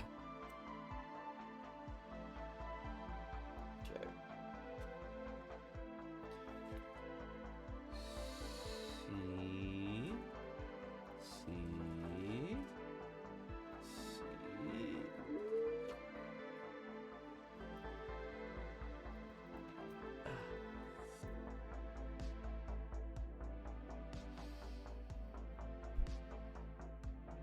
See, 12 and 14, okay.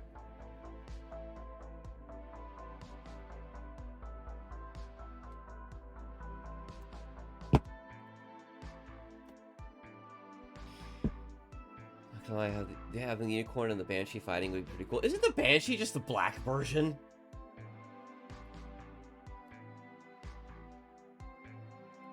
the dark version or whatever you want to call it.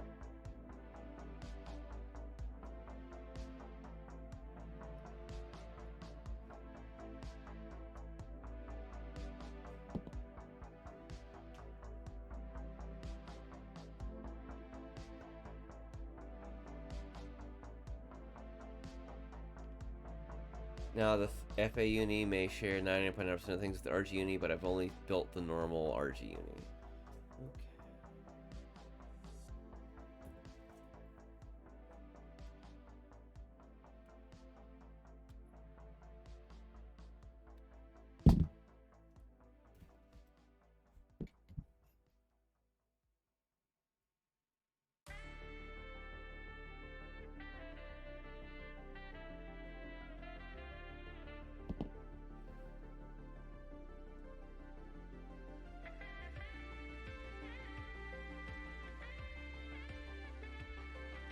Oh, so that's normal for these legs, I guess. Has this fat thing for one dipshit to shoot a rifle grenade into and pop.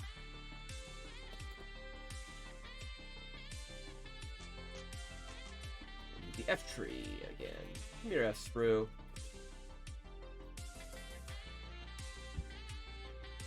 Eight and nine, 8 and 9. We're so back to here.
Seed really does have some good mechanical designs. It really does.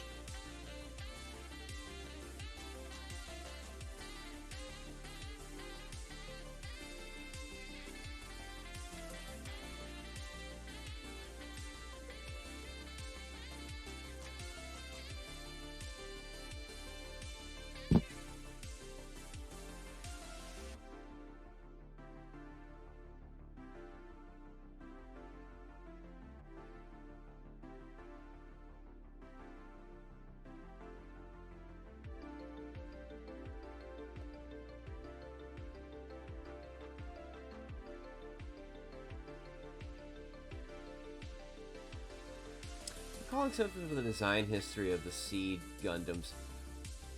Was the Duel made first? The Duel was made first by production number, right? The Strike was made last?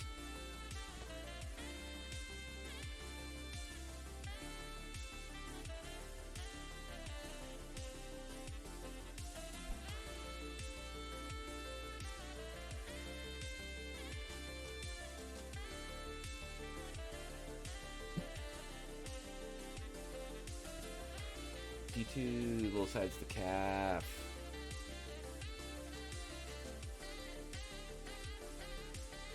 Okay.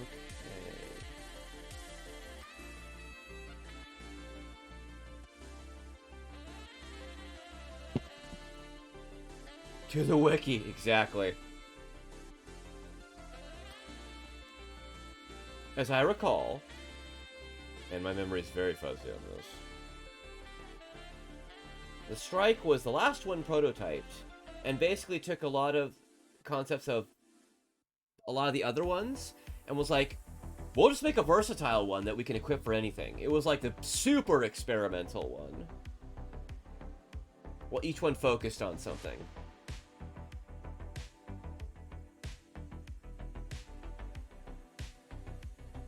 The other ones are like all proofs of technology, and the Strike was like What can we do with this? How hard can we push it in one mobile suit?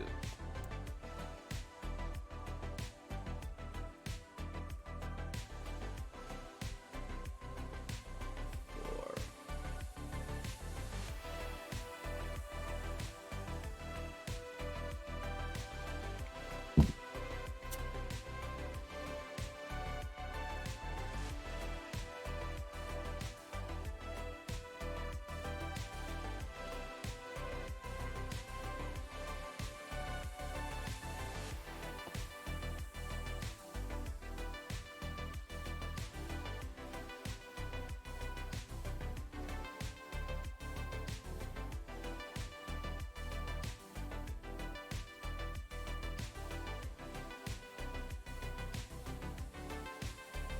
Leg. Leg. Leg. I have 2 legs. You know, that's what it is. You know what the strikes fate always make me think of? Clown shoes. Always makes me think of clown shoes. Damn.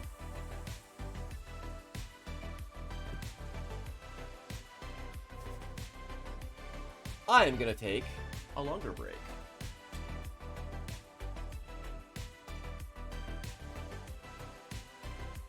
How far am I gonna get today?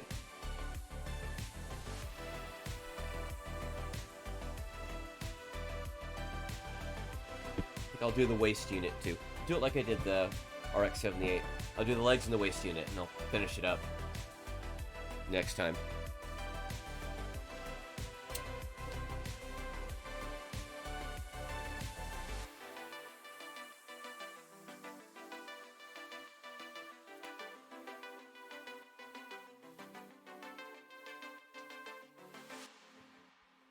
I'm going to get up. I'm going to stretch, walk around a bit, get a little bit of space, some fresh air. Suggest everyone else do the same. Get up, walk around, take a stretch, get a glass of water, whatever you need to do. Everything, and I'll come back here in a few minutes. See you soon, folks.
Okay, I'm back. Oh my. A little stressed. A little stressed out. I shall fix this Pop-Tart, and by telling you my story.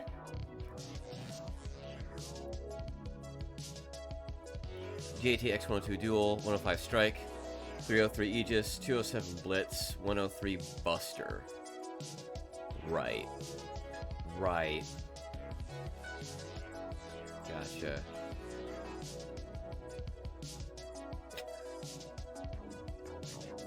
I mean, it was humans versus the superior coordinators, right? Also, the Earth government thought they were being clever storing this shit on a colony. Surely the man in the middle will not suffer for this.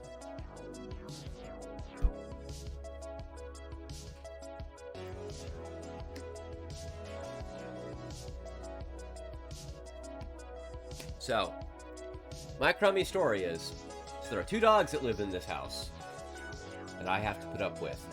One day I'll tell the story of why I do not like these dogs. Big Belgian Malinois. Noisy, never trained, no discipline. Owner is the relative. What can I say, right? And one of them has taken to pooping in the hallway in the last day or so. I went to walk out, go to the kitchen, and I'm stepping and smoosh. Hall switch is right there. Dunk! Big thing of poo stuck to my shoe. Like, really? Oh my god. These dogs love me. And, you know, I'm not cruel or anything. I'm like, okay, fine. But they make so much noise. They cause me legitimately so many problems. It sucks.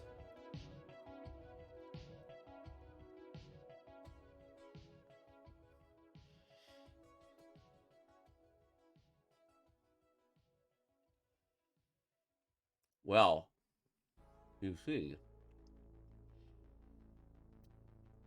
this is happening because this particular dog, out of the 2 of them, is the spaz. When he's calm, he's sweet, he's loving, you know.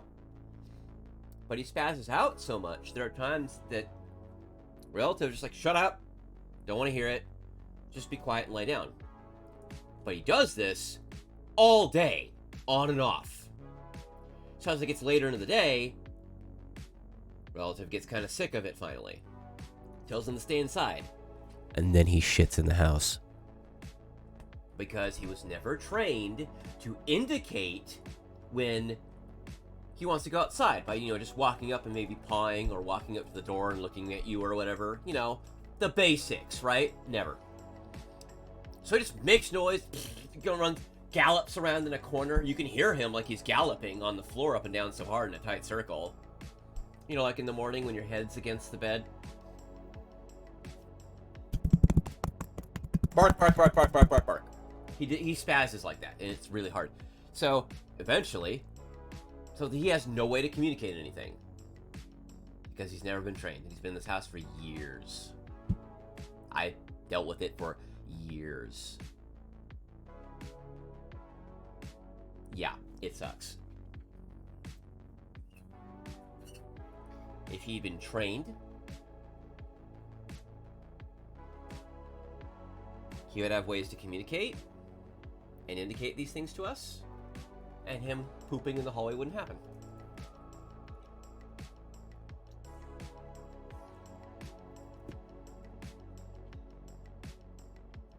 Now, they're not my animals. So, I didn't clean up their poop or anything. Like, nope. Absolutely not. But I still have to deal with it. It's ridiculous.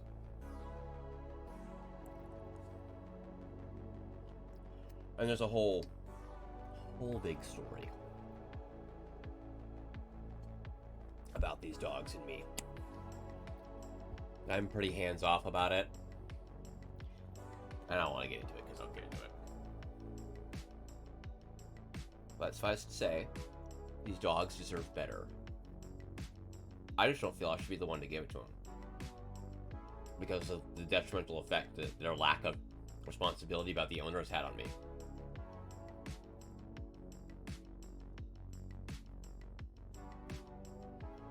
Maybe that makes me a dick.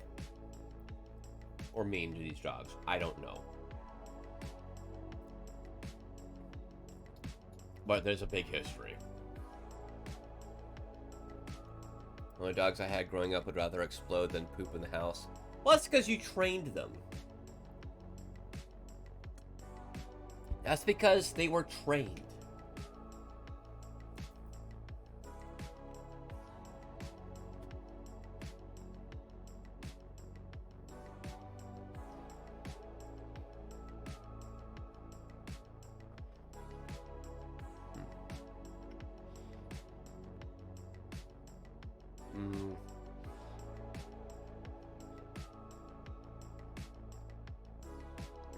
The bark was, hey, I gotta go. And whoop, you just let them right out.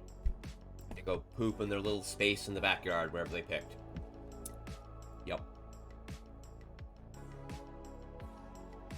The one that's spazzy is such a spaz, he will bark and bark and bark and bark and bark, get distracted, forget what he was barking at, pee for 5 seconds, see the thing again, stop peeing and go bark, and he's not done yet, and then he'll come back in the house.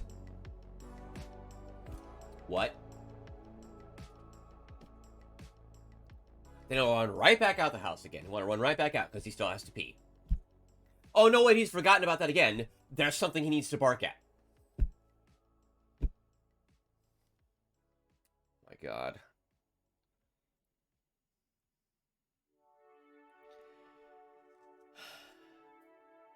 So the relative works from home, right? My mother, actually. Oh, no, immersion break. What immersion? I don't have any lore. Yet. I so don't want to be here because of those dogs alone. Oh my God. But COVID forced my hand.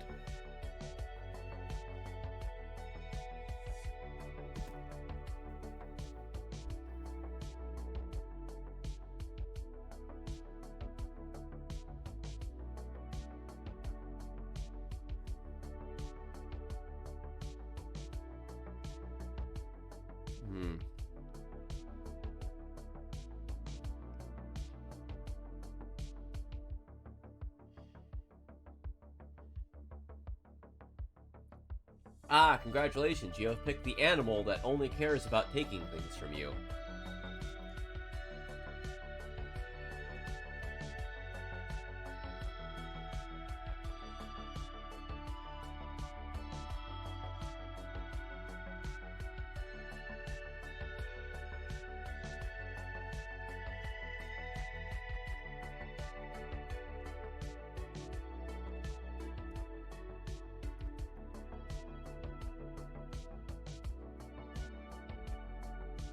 Okay.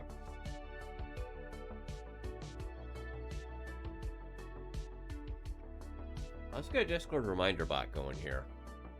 Pretty melted.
Okay.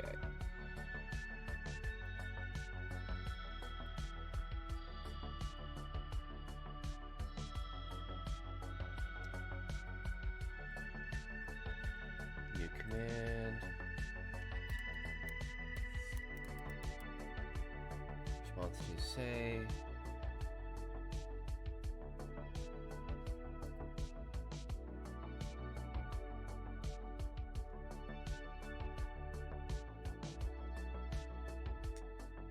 Okay, how do I do this actually? I'm so tempted to grab a Pop-Tart, but I don't know if I want to open the s'more or cookie cream. This bogus or crazy s'more. Just pick the only good flavor, cinnamon brown sugar.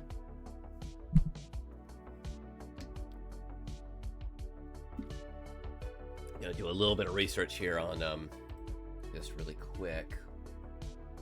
What does it do?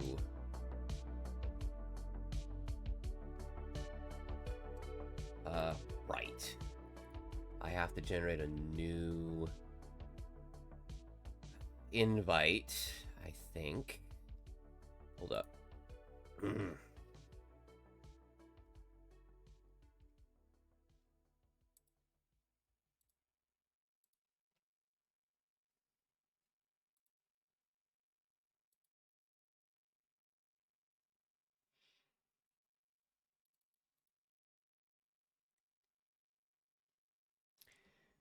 How do I generate a new one just for the stream? Oh. Oh! The synthwave has ceased. One moment, let me fix that real quick.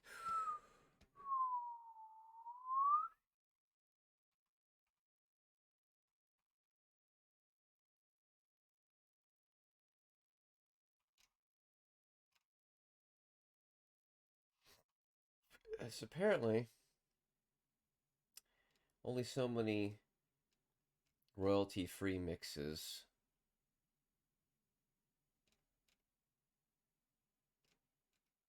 Which is a little 4-hour cyberpunk dark synth. Let's give that a shot.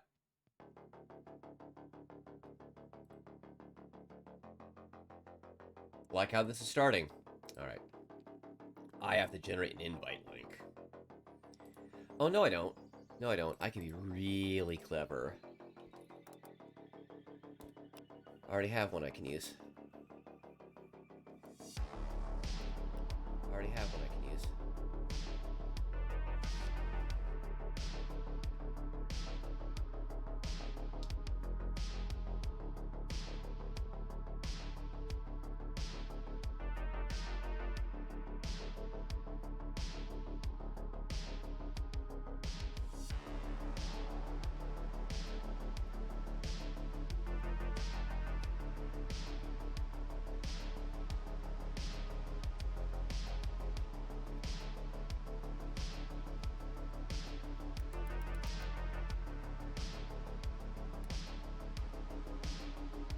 I think this should work.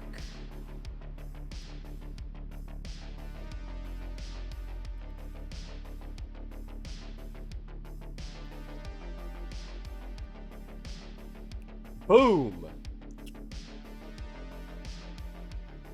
There it is.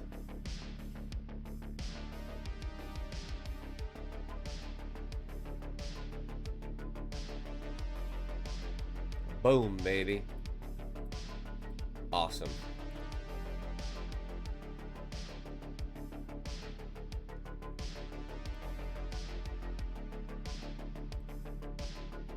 That was easy enough.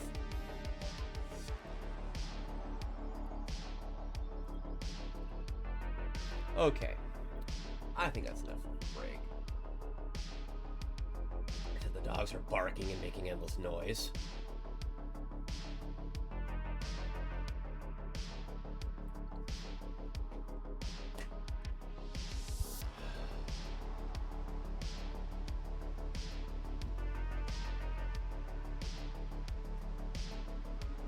I don't know how neighbors haven't called, like, a noise complaint or something on these animals. I don't. I genuinely don't. I have to live with them. They make noise inside, they make noise outside. They bark, owner shoves them outside. They make too much noise outside, owner pulls them in. 2 seconds later, they're making noise, back out they go.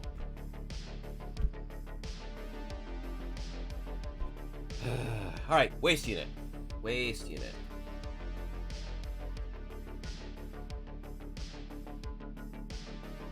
GAT-X105.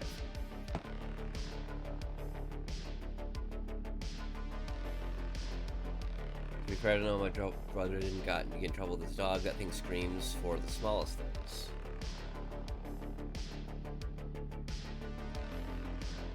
Well, these dogs don't get walked. So everything that makes a sound sets them off. Well, sends off the barky one.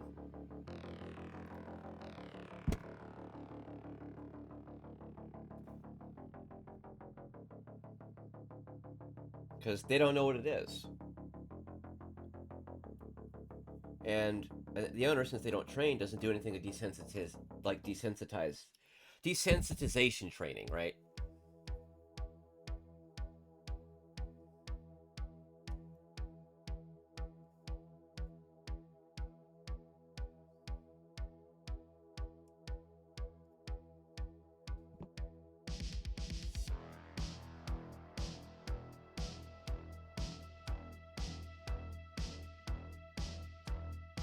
Not a single noise complaint, and Huskies are stupid loud.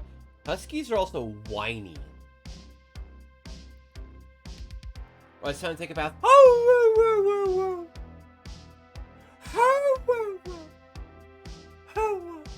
You open your mouth to say, before you can say anything. Am I causing you flashbacks?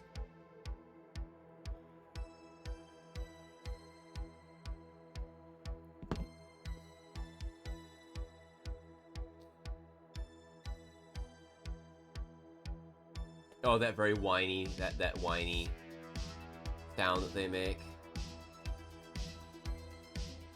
Okay, that's for something else.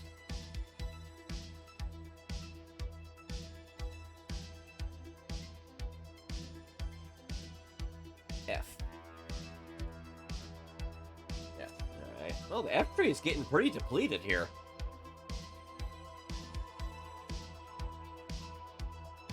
$20. Here we go.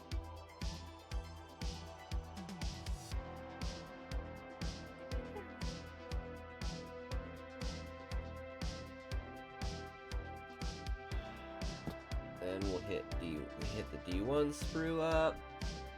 What was that sentence? Come on. Yep, the D1 sprue.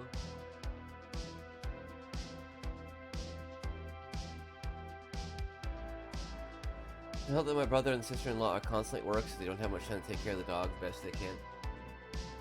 Relative works from home. Only cares about the dogs being outside, so they don't make noise. Not a problem for them, because guess which side of the house they like to bark on?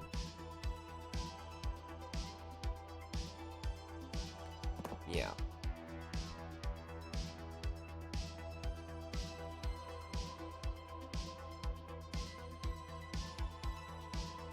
Crotch begins.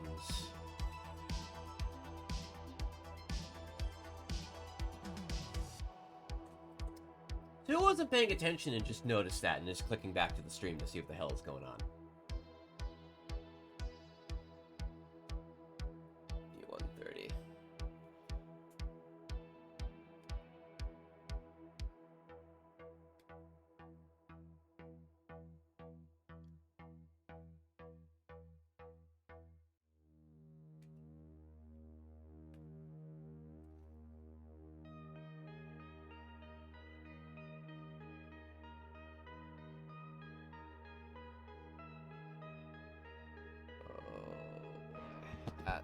There's no cleaning that up. Yikes.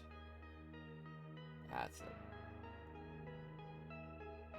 a bad cut. That is unfortunate.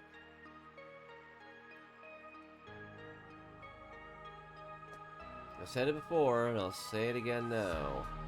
If I was a guy in Gundam Build Fighters, my Gundams would be quantifiably mid.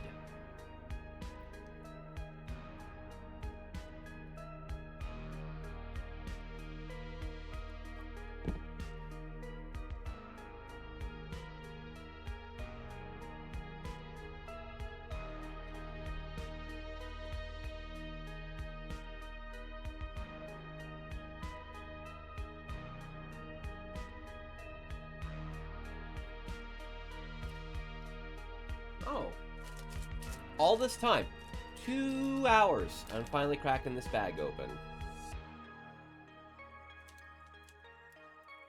Cracking open the A-tree.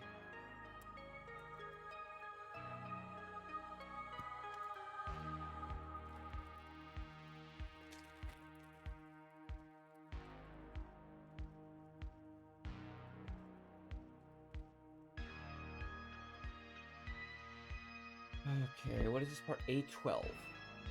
Is it a red part? Or is it yellow? It's blue.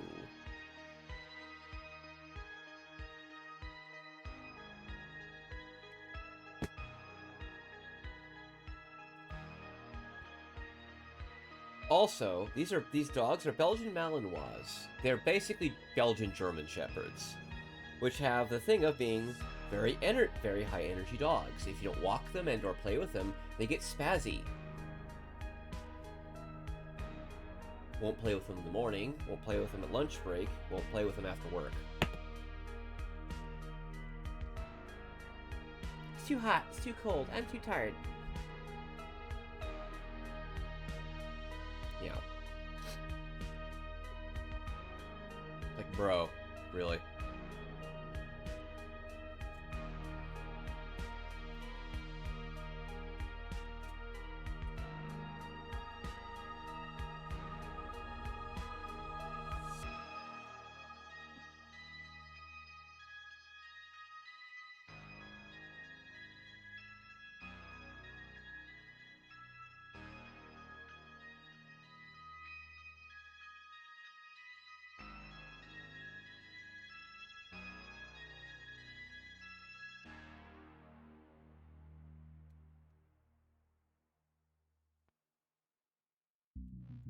You know, maybe one day I'll be making enough money from this that I can supplement what I'm getting from work. I do have a day job.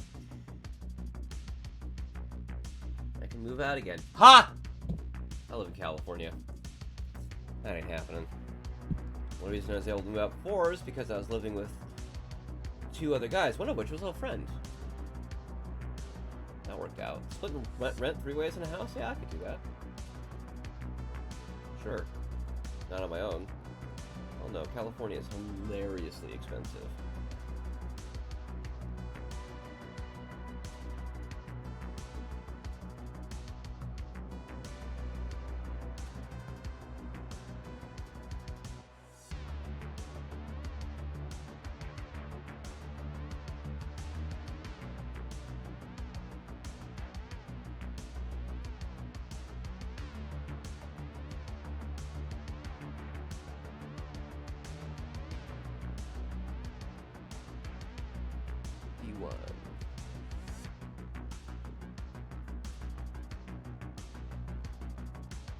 D1.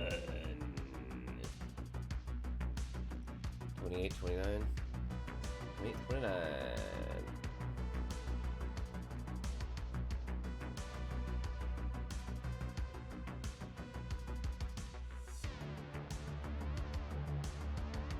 But, no.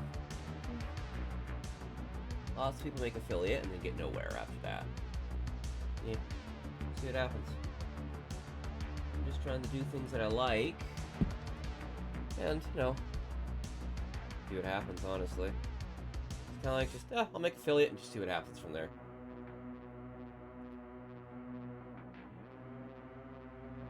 Said it before.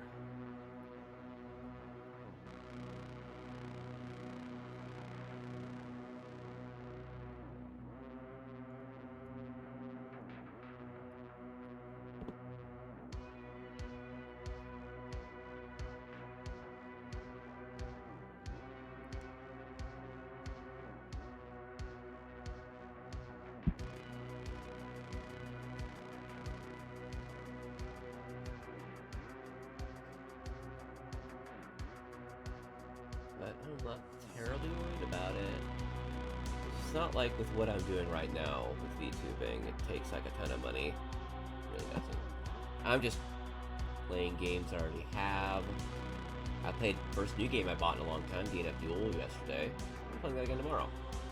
Got it on sale for cheap for my birthday. Yay.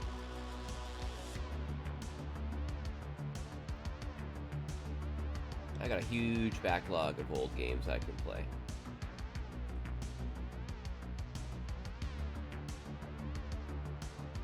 Okay.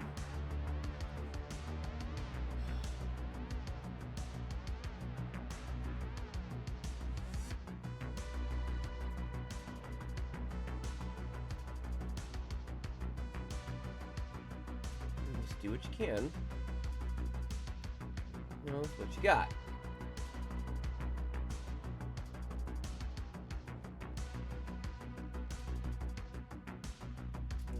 Could have no roof over my head. That could happen.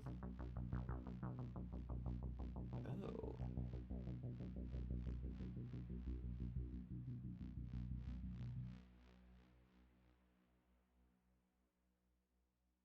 What's this? Oh, these are not the parts I thought they were. Ha! I cut out the wrong parts.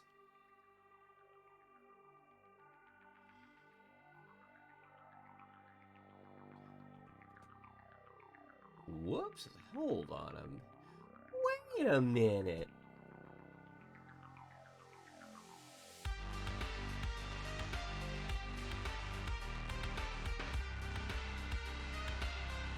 I think Cyberpunk Synthwave is my thing. Gosh.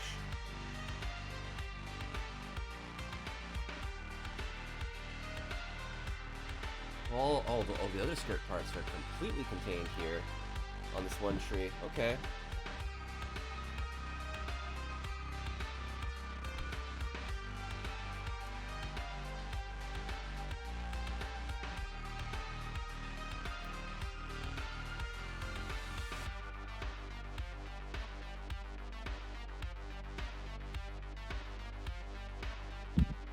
You know, I'm thinking right now, I miss Metro Exodus. I did this schedule, and it wasn't until I posted it for like a whole day. I was like, oh, I just forgot about Metro Exodus. Whoops.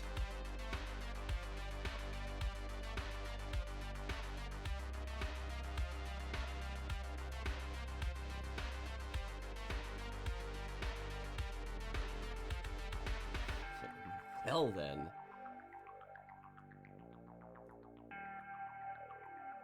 I got that Gunpla in my blood.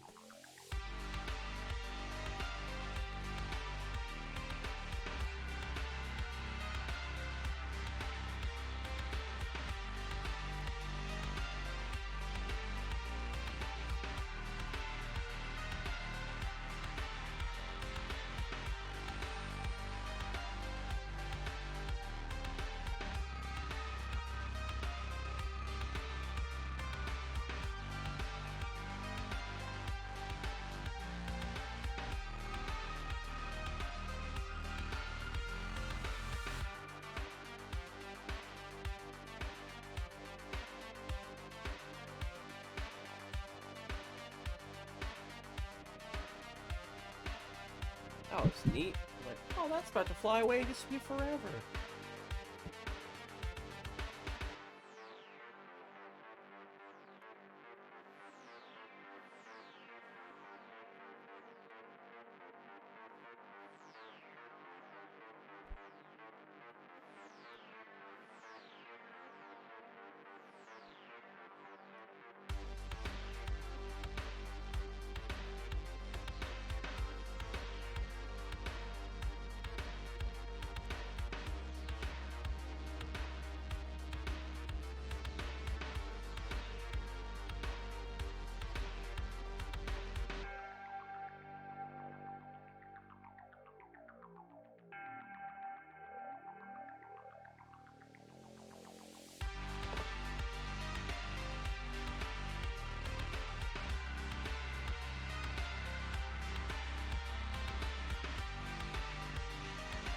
Look at that, it's got longer armor on the back like coattails.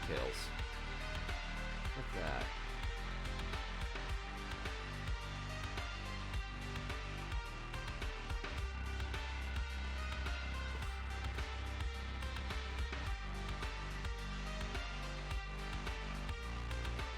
And this little...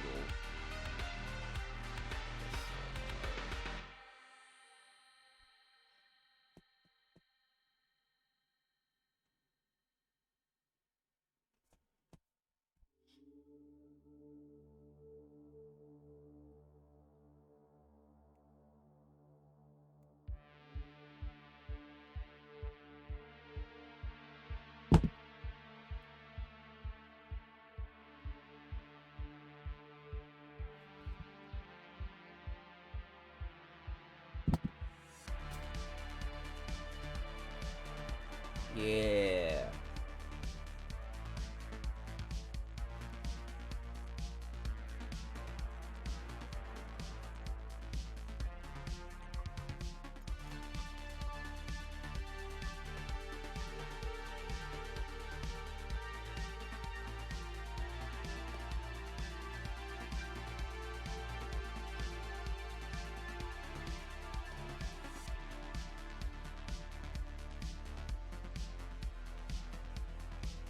Is that a molding release? I think it is.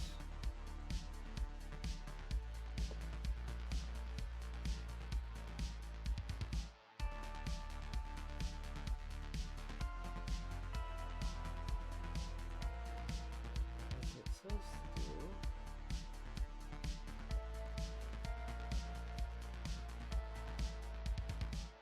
Oh, each one of the side hip panels is 3 whole pieces. 3 whole pieces. C and D1.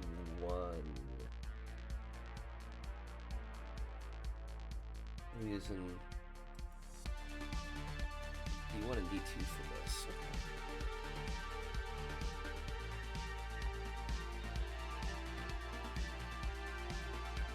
God, I forgot how big these side hip panel armors are. Damn. Huge. Very big.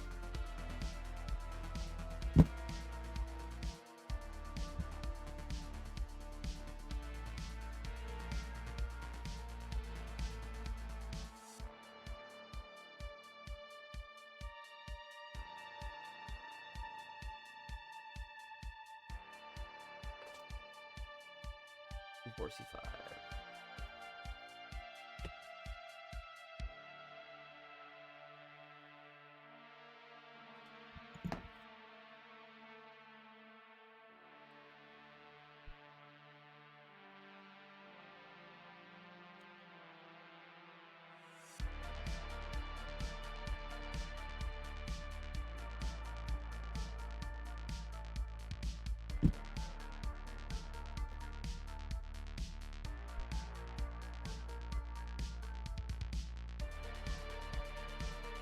Metro Exodus has been really cool so far. I've been really appreciating it. It's also nice to have a game that is RTX enabled, where I don't have to like optimize it to hell and back like I do with Cyberpunk. The brief I tried to play that, but I found out it's just not a good streaming game. It's just so slow. So painfully slow.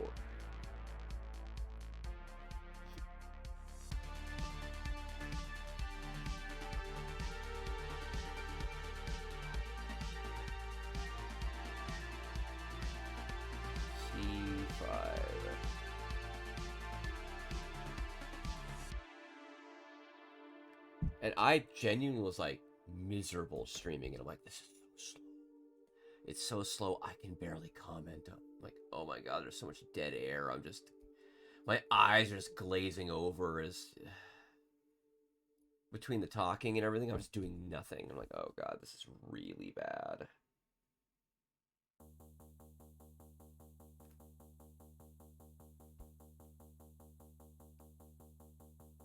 So that's why there's 2 VODs of Cyberpunk on my YouTube channel, and then it just stops.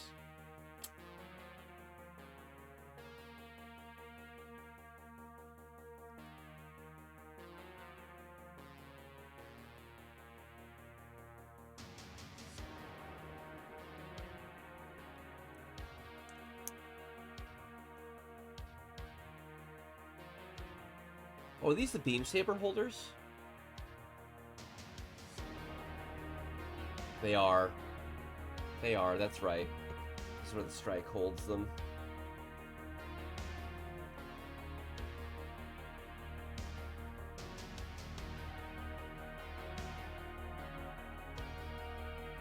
That's right.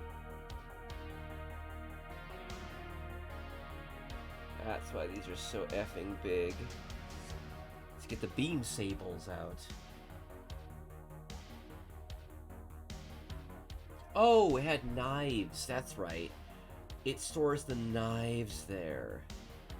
Strike had knives. It only has beam sabers if it has the Aile Striker pack. That's right.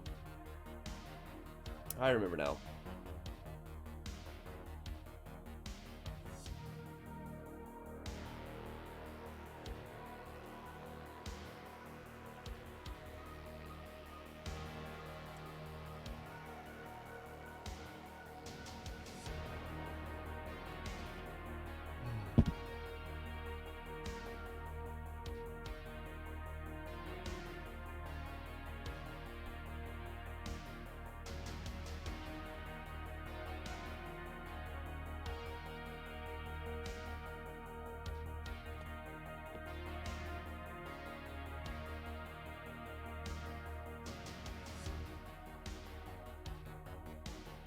Oh, these are all different parts.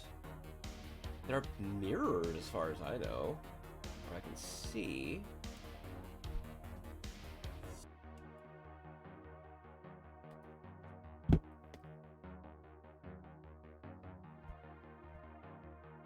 It's Tuesday. For some reason I thought it was Wednesday.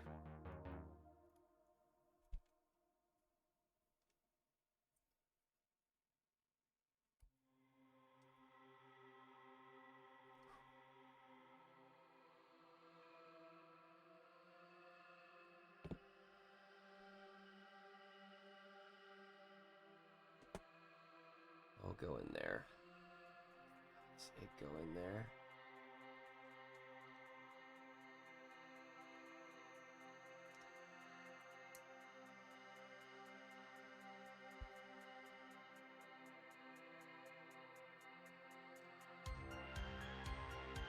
Uh-oh.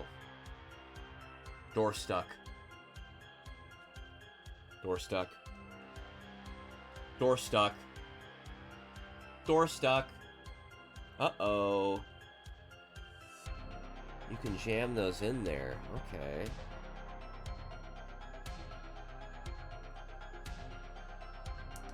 Can I apply enough pressure to pop? Yeah, safe. Save. When the Gundam door is stuck.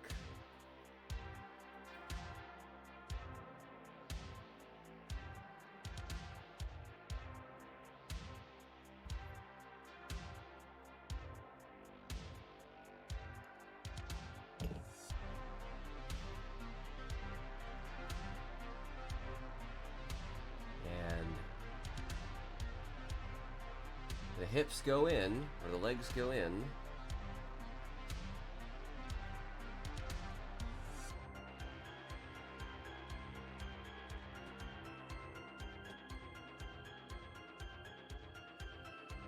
Hold up.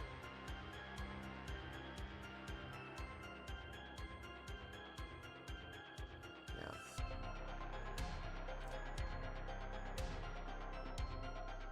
These things are pretty fragile. There's times where you slip, you put it, oh, it didn't break. Oh my god.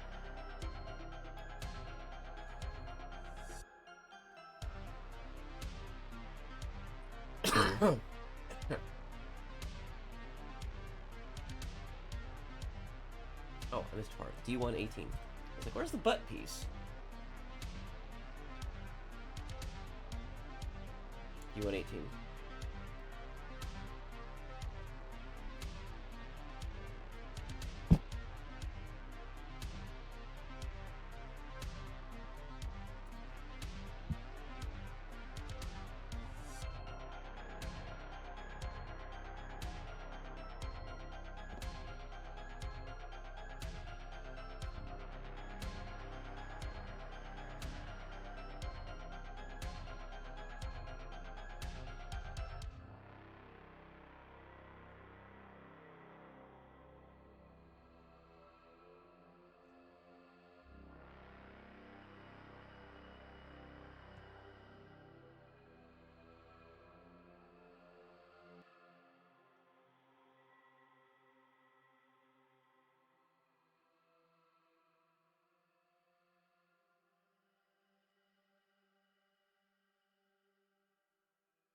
There we go. I have most or half of a Gundam.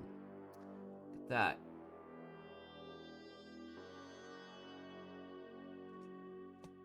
got the... Oh, did the thing again. Got the door stuck in. There we go. These little doors, and it has these knives. I forget the name of them. They all have these German names for all the weapons. German or Latin names for all the weapons all the Gundams have.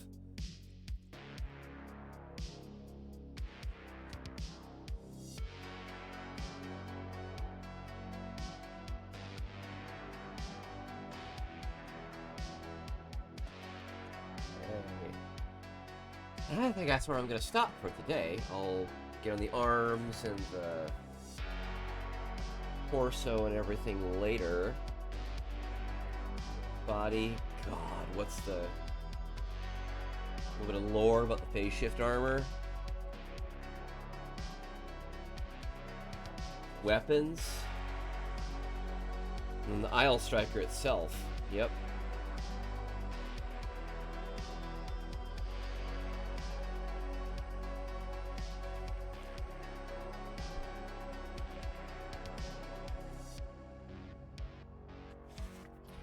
Okay.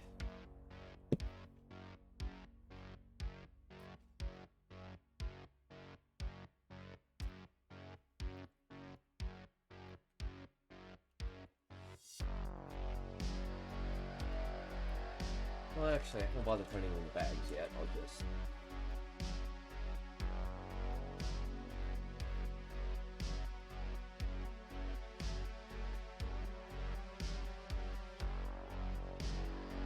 to clean up for the time being. Okay.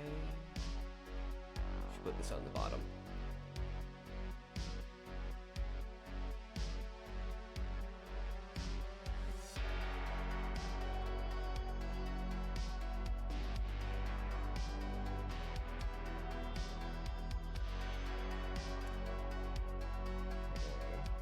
It'll fit somewhere. You tuck it in somewhere. There we go. Good enough.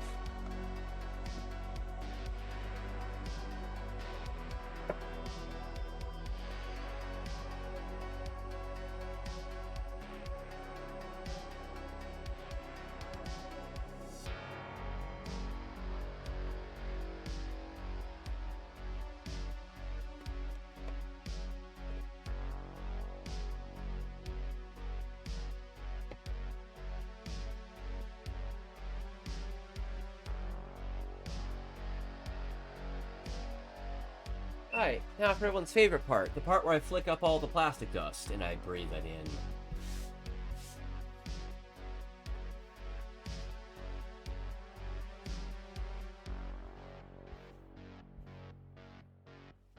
Yep.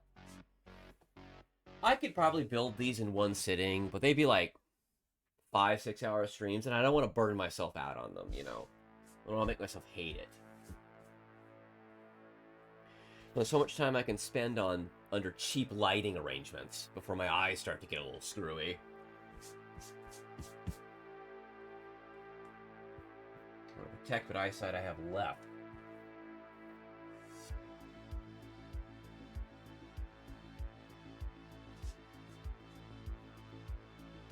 Okay, but you know, I'll get back to it on Thursday. Don't you worry. Don't you worry. Somewhat restore my desk to some sense of normalcy. I'm literally just putting the keyboard back. Flicky paste streams. Yeah, the thing about that, anybody who wants to become a streamer of any kind is accepting what your limits are. There are some, you know, streamers that feel they have to stream for like 6, 7, 8 hours. That's waning. That's waning.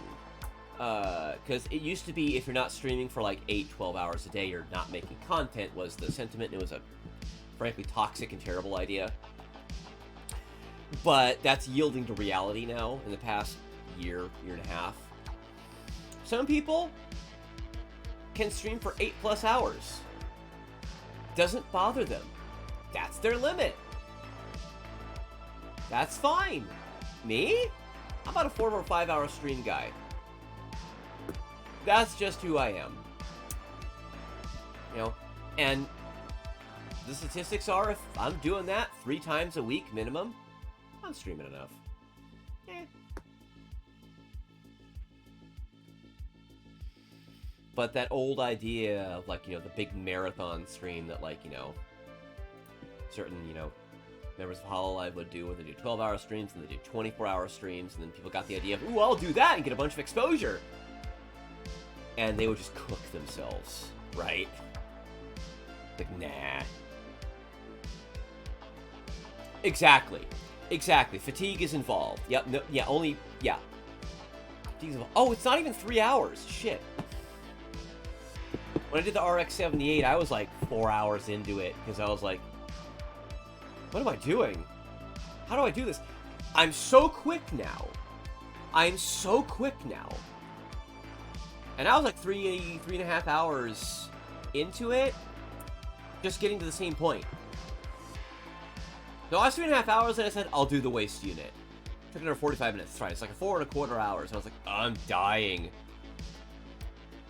And now I've shaved 90 minutes off of that. Just because I built one kit.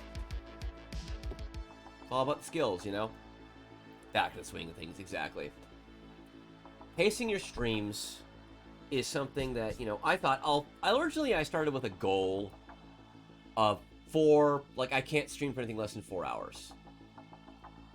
And it's nice to have a place to kind of start and kind of feel it out, right? And I started streaming Bolt Gun. Played it Monday through Friday, beat it on Friday. Back when I used to stream 5 days a week. Because I came and I hit the ground running, right? But I learned that 3.5 hours, I was really kind of going, I was new to streaming. I was getting used to it. So that, after about 3 hours, kind of felt like starting to be a struggle. But I didn't want to stream for not enough time, right? So I'd do 4.5, 5 hours and kind of grind it out. You know, I was playing FTL my second week. I never beat it, by the way. I'll come back to it one day. I was playing on normal mode, which, normal mode isn't hard. RNG isn't that big of a factor. RNG fucked me every time. Every time. Friday of that week, I got a perfect run. I made a mistake, but I recovered so hard. Mistake didn't even matter. And then I randomly got smacked by the final boss, and it broke something on my ship. Instant collapse.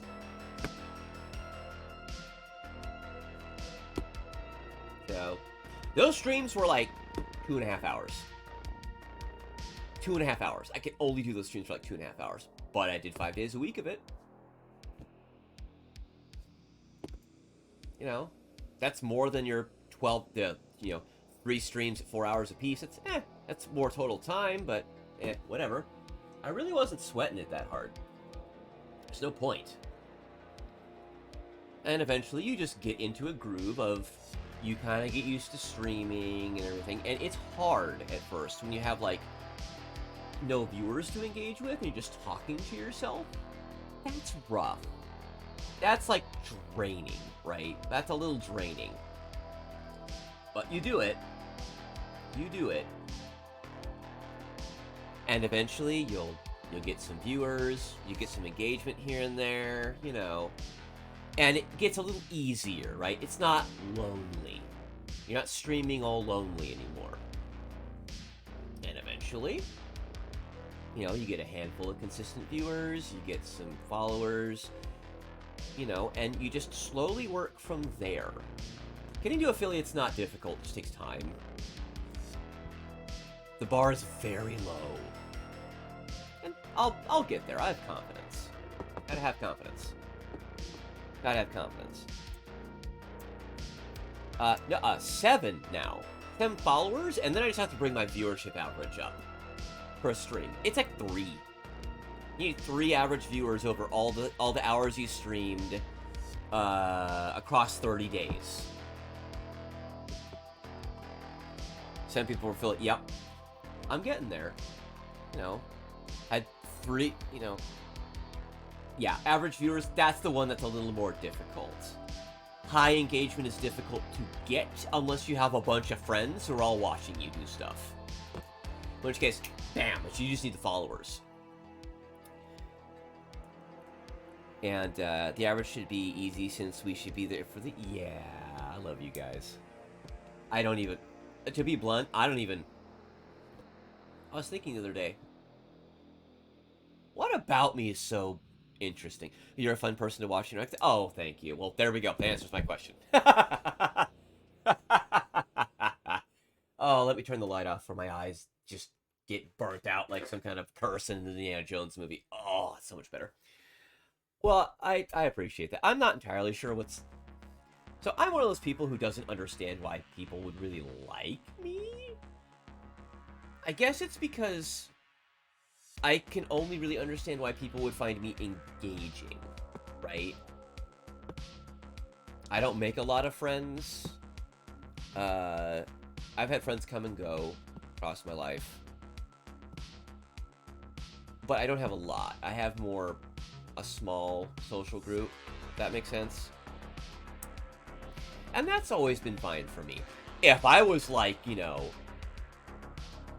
like in high school when you have like your friends with the entire class, I would never manage that. I'd go insane. I would go nuts trying to manage all that. I'd be a nervous, neurotic wreck.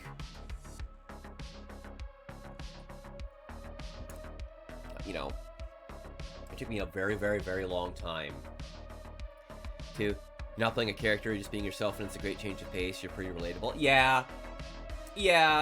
I mean, that was a thing people believed for a long time, right? Oh, Karoni from Hololive is the cutest doggo, but she's playing a character, right? Kinda at first. Early on, when Cover Core came out with Hololive and the first characters, they got some direction to kind of play a character, but pretty quickly the numbers just showed being themselves was just way smarter. There's no point in me playing a character. Having a kayfabe, you know, I inject little bits here and there for fun, but I'm kind of finding it a bit more difficult to kind of maintain. Yeah, character's hard to keep up. Characters are... Right now, I'm having enough trouble just doing stuff and wondering, am I being engaging enough or whatever? Or, you know, am I, you know, oh, chat's kind of having a lull. Maybe, you know, there's just nothing really to comment on right now, I guess. Okay. There's lots of anxieties and stuff that you get over eventually. If anything, being a character can attract more dangerous individuals. Oh, heaven forfend I attract any Gachikois? Or, God forbid, unicorns. Oh, no. Oh, no. Please, no. No. I don't want it. Oh, my God. Please, no. Jesus. Please, no. Oh, my God. We've all seen the dangers of that stuff. Especially the Gachikois. Wow. There are some notable examples of that. Gosh. And I have some lore I want to do and everything, which, you know, I could have started spending an absolute crapload of money, had lore videos, had multiple outfits, have all this stuff to support this lore I want to do and everything, and hit the ground and got COVID 2 weeks after I started. Just don't stream really, except for a handful of times. 6 weeks. Over 6 weeks, just, and everything, and then just lose all momentum I had, right? Chat will have quiet bits unless I have an absolute ton of people in there, but then people are talking over... Yeah. There will definitely be a point where slow mode goes back on. When you first start streaming, slow mode's on by default. It'll go back on eventually. Sure. Maybe. Depends. Maybe I'll just let the chaos reign. Who knows? Ooh, I like this song. I like this song. You're right, chat will have quiet bits where people are just paying attention. Or people are just doing their own thing or whatever, and they don't feel like there's anything they want to comment on at the moment. That's not a failing on, you know, you as a streamer. That's just, that's a quiet moment. It happens. And you're right, especially when there's smaller numbers of people. you know, I debuted 5 months ago, technically, end of August. August 28th? Yeah, which is a Saturday. Then Monday, hit the ground running playing Bolt Gun, right? When you're building, chat is... Wait, when you are building, chat is probably building themselves... Yes! Yeah! It's like a communal thing, right? And I've had that. The first Gunpla stream I ever did, I think I peaked at a whole 7 viewers. And I had like 5 or 6 people talking in chat, and they were all talking amongst themselves, doing their own builds and everything. It was so cool to watch and see and participate in that while I'm doing my own thing. That was so cool. I loved that. Really? It was that high? Oh, it was, wasn't it? So, on my streaming software, above the chat, which is on the left right now, you guys remember, well, you see it. I have a live timer, right? But next to that it has viewers. I usually keep it off. I click it on sometimes. But when I saw those people talking, you're right. I remember clicking and seeing 12 and going, okay. Clicked it right back off. Like, nope. I'm not going to have that number hanging there. But yeah, it's, which is why I was really so disappointed and really heartbroken Sunday. I came on Sunday and to do a New Year's End stream and everything, and but kept disconnecting from Twitch. It was such a problem, and it butchered the stream so bad. I'm like, if this is going to keep happening, I'm just done. And I stopped and spent the New Year in a parking lot in my car as fireworks went off because the dogs were going to make a bunch of noise and everything. But really just kind of sitting there all like just dejected, like, that sucks. There's next year. It's like, there's next year. But I was like, oh, man. You know. Yeah, I figured that's what it was. So, Twitch does have disconnection protection. It's called interruption protection. It's off by default, and you have to look it up to know it exists. Twitch, just continuing to, you know, love people like me who will eventually be making them money. Whatever. It's, you know, I remember when I got those first bits of engagement that were, like, persistent across a stream. Oh, man, that was such a good feeling. Right? Oh, hey, Alina. What's up?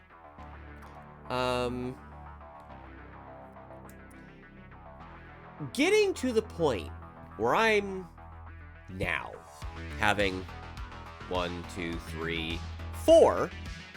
Eileena's just popped up. People all chatting. Anything? Big sparkling ice is normal. Okay. For any, it's really heartwarming seeing people I enjoy watching grow. Yeah. Yeah. I kind of feel kind of bad, Buppy, because I kind of poached you from somebody else. They just started talking in the community. And I was like, hey, I'm streaming this thing. You know, come watch when you can. And just suddenly you were just always around.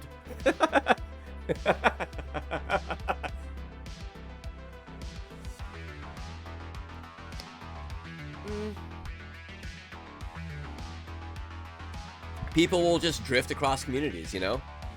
Once you get close to 20 in chat, it gets a bit hard to keep up. Yeah. Tomboy's VODs, yeah. Jets is great. Jets is genuinely great. I haven't watched her in a while. She streams like 2 hours before I usually start because the time change means she shifted back an hour for me. And,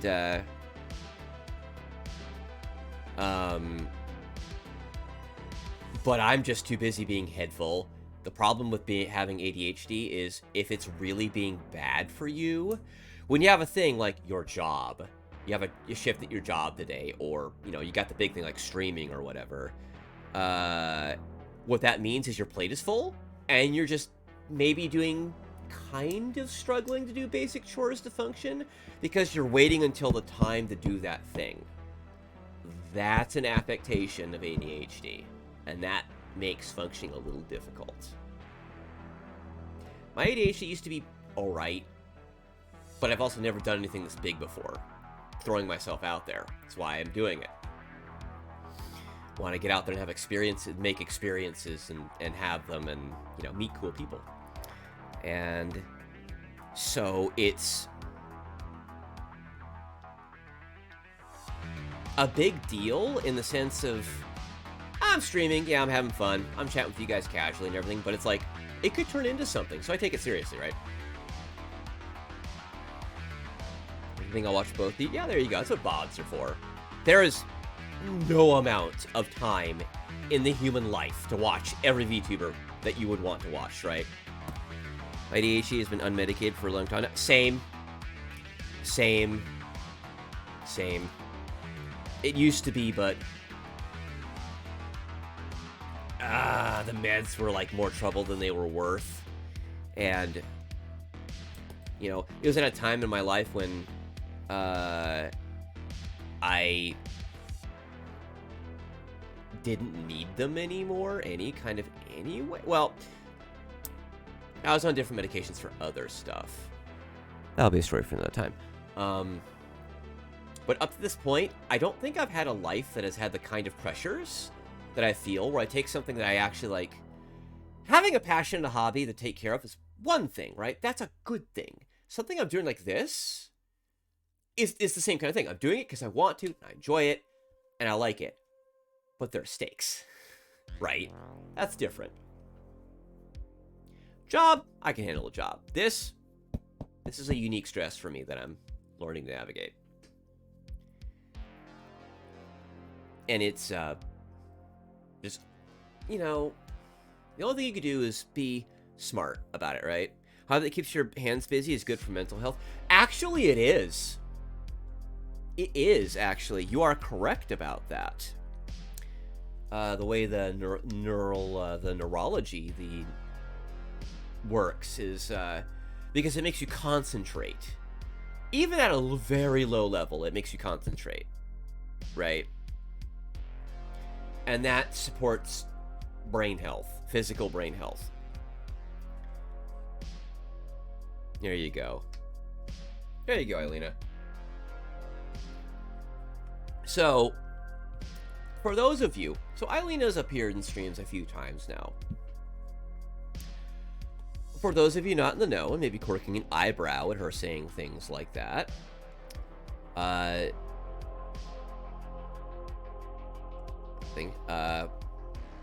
know Ailena, and I've known her for a long time. She's a friend that drops by on occasion. You know, and she's a little odd. So just take it for what it is, huh?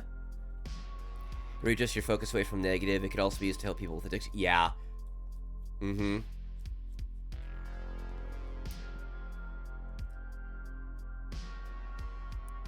That's very true. I see.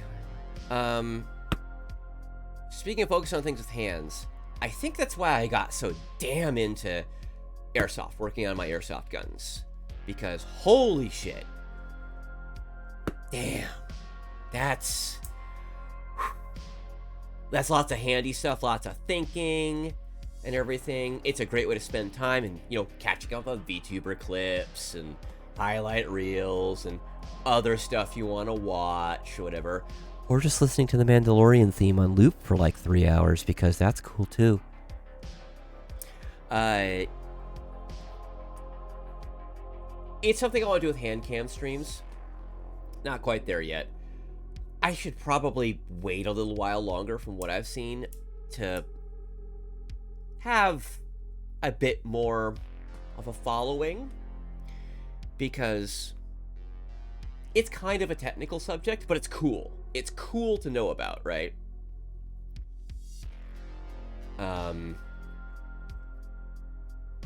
Something I'll probably wait till I'm after affiliate to do. And, you know, I have things like Money to spend on it again, because I don't right now. so I could do things like buy the little kits and parts and be like, today we're going to do this kind of thing, and I'm going to teach you how to do it. That kind of thing. I should probably finish my Penelope build, but fighting game has taken all of my attention. You know. Puppy, don't get sucked in by Grand Blue. Cease. Fight me in DNF duel.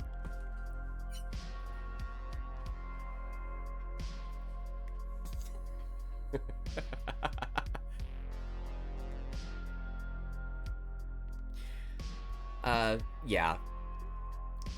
VTubing is so good because you can have some anonymity. That's always fantastic. You don't have to have lore. You don't have to have a character. You just need an avatar, right? And joke's on you, DNF doesn't have a free version. My broke ass can barely afford chicken nuggets right now. Hey, it'll go on sale again. It'll go on sale again, and I might have a little bit of dosh to spend on it. This is a threat. You will play me eventually. We will play eventually. I played you in Grand Blue. You're gonna frickin' play me, buddy.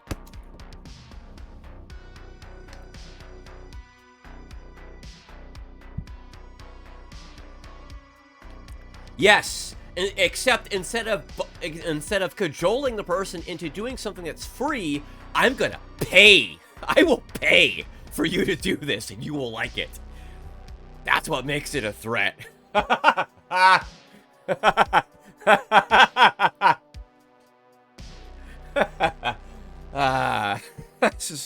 This is a lot. I'm still laughing. This is so funny. I thought about VTubing when I first started, but just went with a hand cam only to keep cost in until I know I was gonna stick with it. Goober. Yes, I am a goober at times. Oh, so you do stream your builds? I thought you mentioned something like that. Yeah, okay. Oh yeah. Interesting. I'll have to look you up then. Let's see, what time is it? I think I should probably wrap it up soon.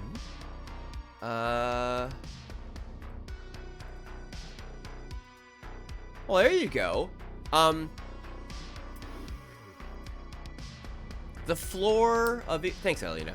The floor of entry cost for VTubing goes up. This is a bit of a break since you moved house. Oh, congratulations on that big old step. Up, down, sideways, whatever. You know, a change is a change. It's big. I will say, the floor for VTubing, for what's considered a model, like mine's very basic, but it's good. It's done by Nevi Art, and she's only ever. I was one of her earlier models, and she's only ever been getting better in skill, and new tools dropped in the Live 2D rigging Live 2D Cubism, the rigging software, that have only made things easier and better. You can do better stuff now, so the floor has come up. 3 years ago, you might get a model like this for $800. Mine was more than that. I'll just say that. Mine was more. Mine was much more. It's the floor. It's coming up because more and more people are becoming VTubers, but there's not enough artists growing at the same rate, so the demand goes up. It's worth more. The services are worth more because the demand always grows and the supply never catches up. So I sent it to commission Nevi and refer one of my friends to her. There you go. Noon Tehran is a goddess that definitely got a journey to earn the right head. You've been on that lately. Yeah. Yeah. Yeah. Yeah. The Scarlet... Careful. If you find the Scarlet Huntress, you might find you're the one who's been hunted the entire time, Alina. Careful. Careful.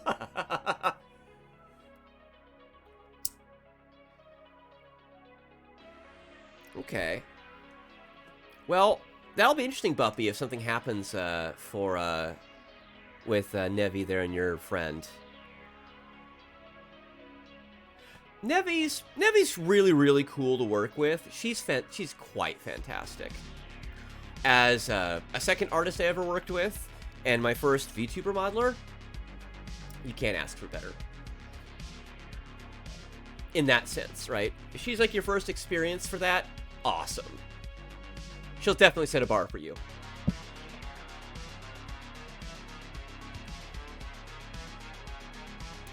Let's see. Shall we see if we can raid somebody? Let's see. What was that person that raided me the other day? Not PGOTC. Let's see if they're going. Let's see if they're running a stream right now. Let's get on Twitch. A stream right now. Let's get on Twitch. A stream right now. They are not. Do they have a schedule? Kind of whatever. Okay. Let's see. Who else can we raid?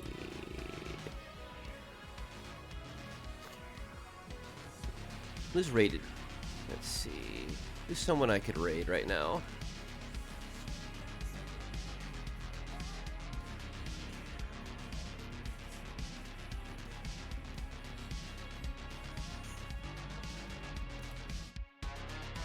Here, let's see. Nah, I don't think it is, Eilena. Let's see. Sure, I'll take a suggestion.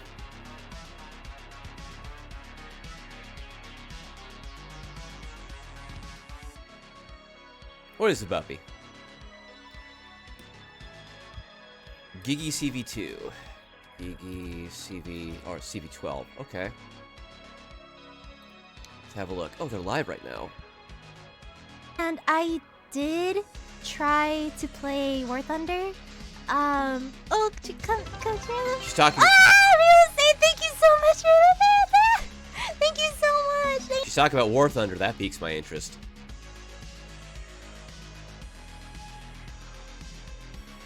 Okay.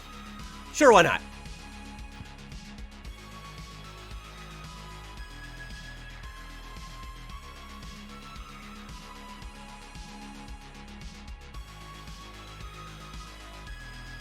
All right, folks. All right, we're gonna raid her. All right, time to do some good old-fashioned networking. All right, folks.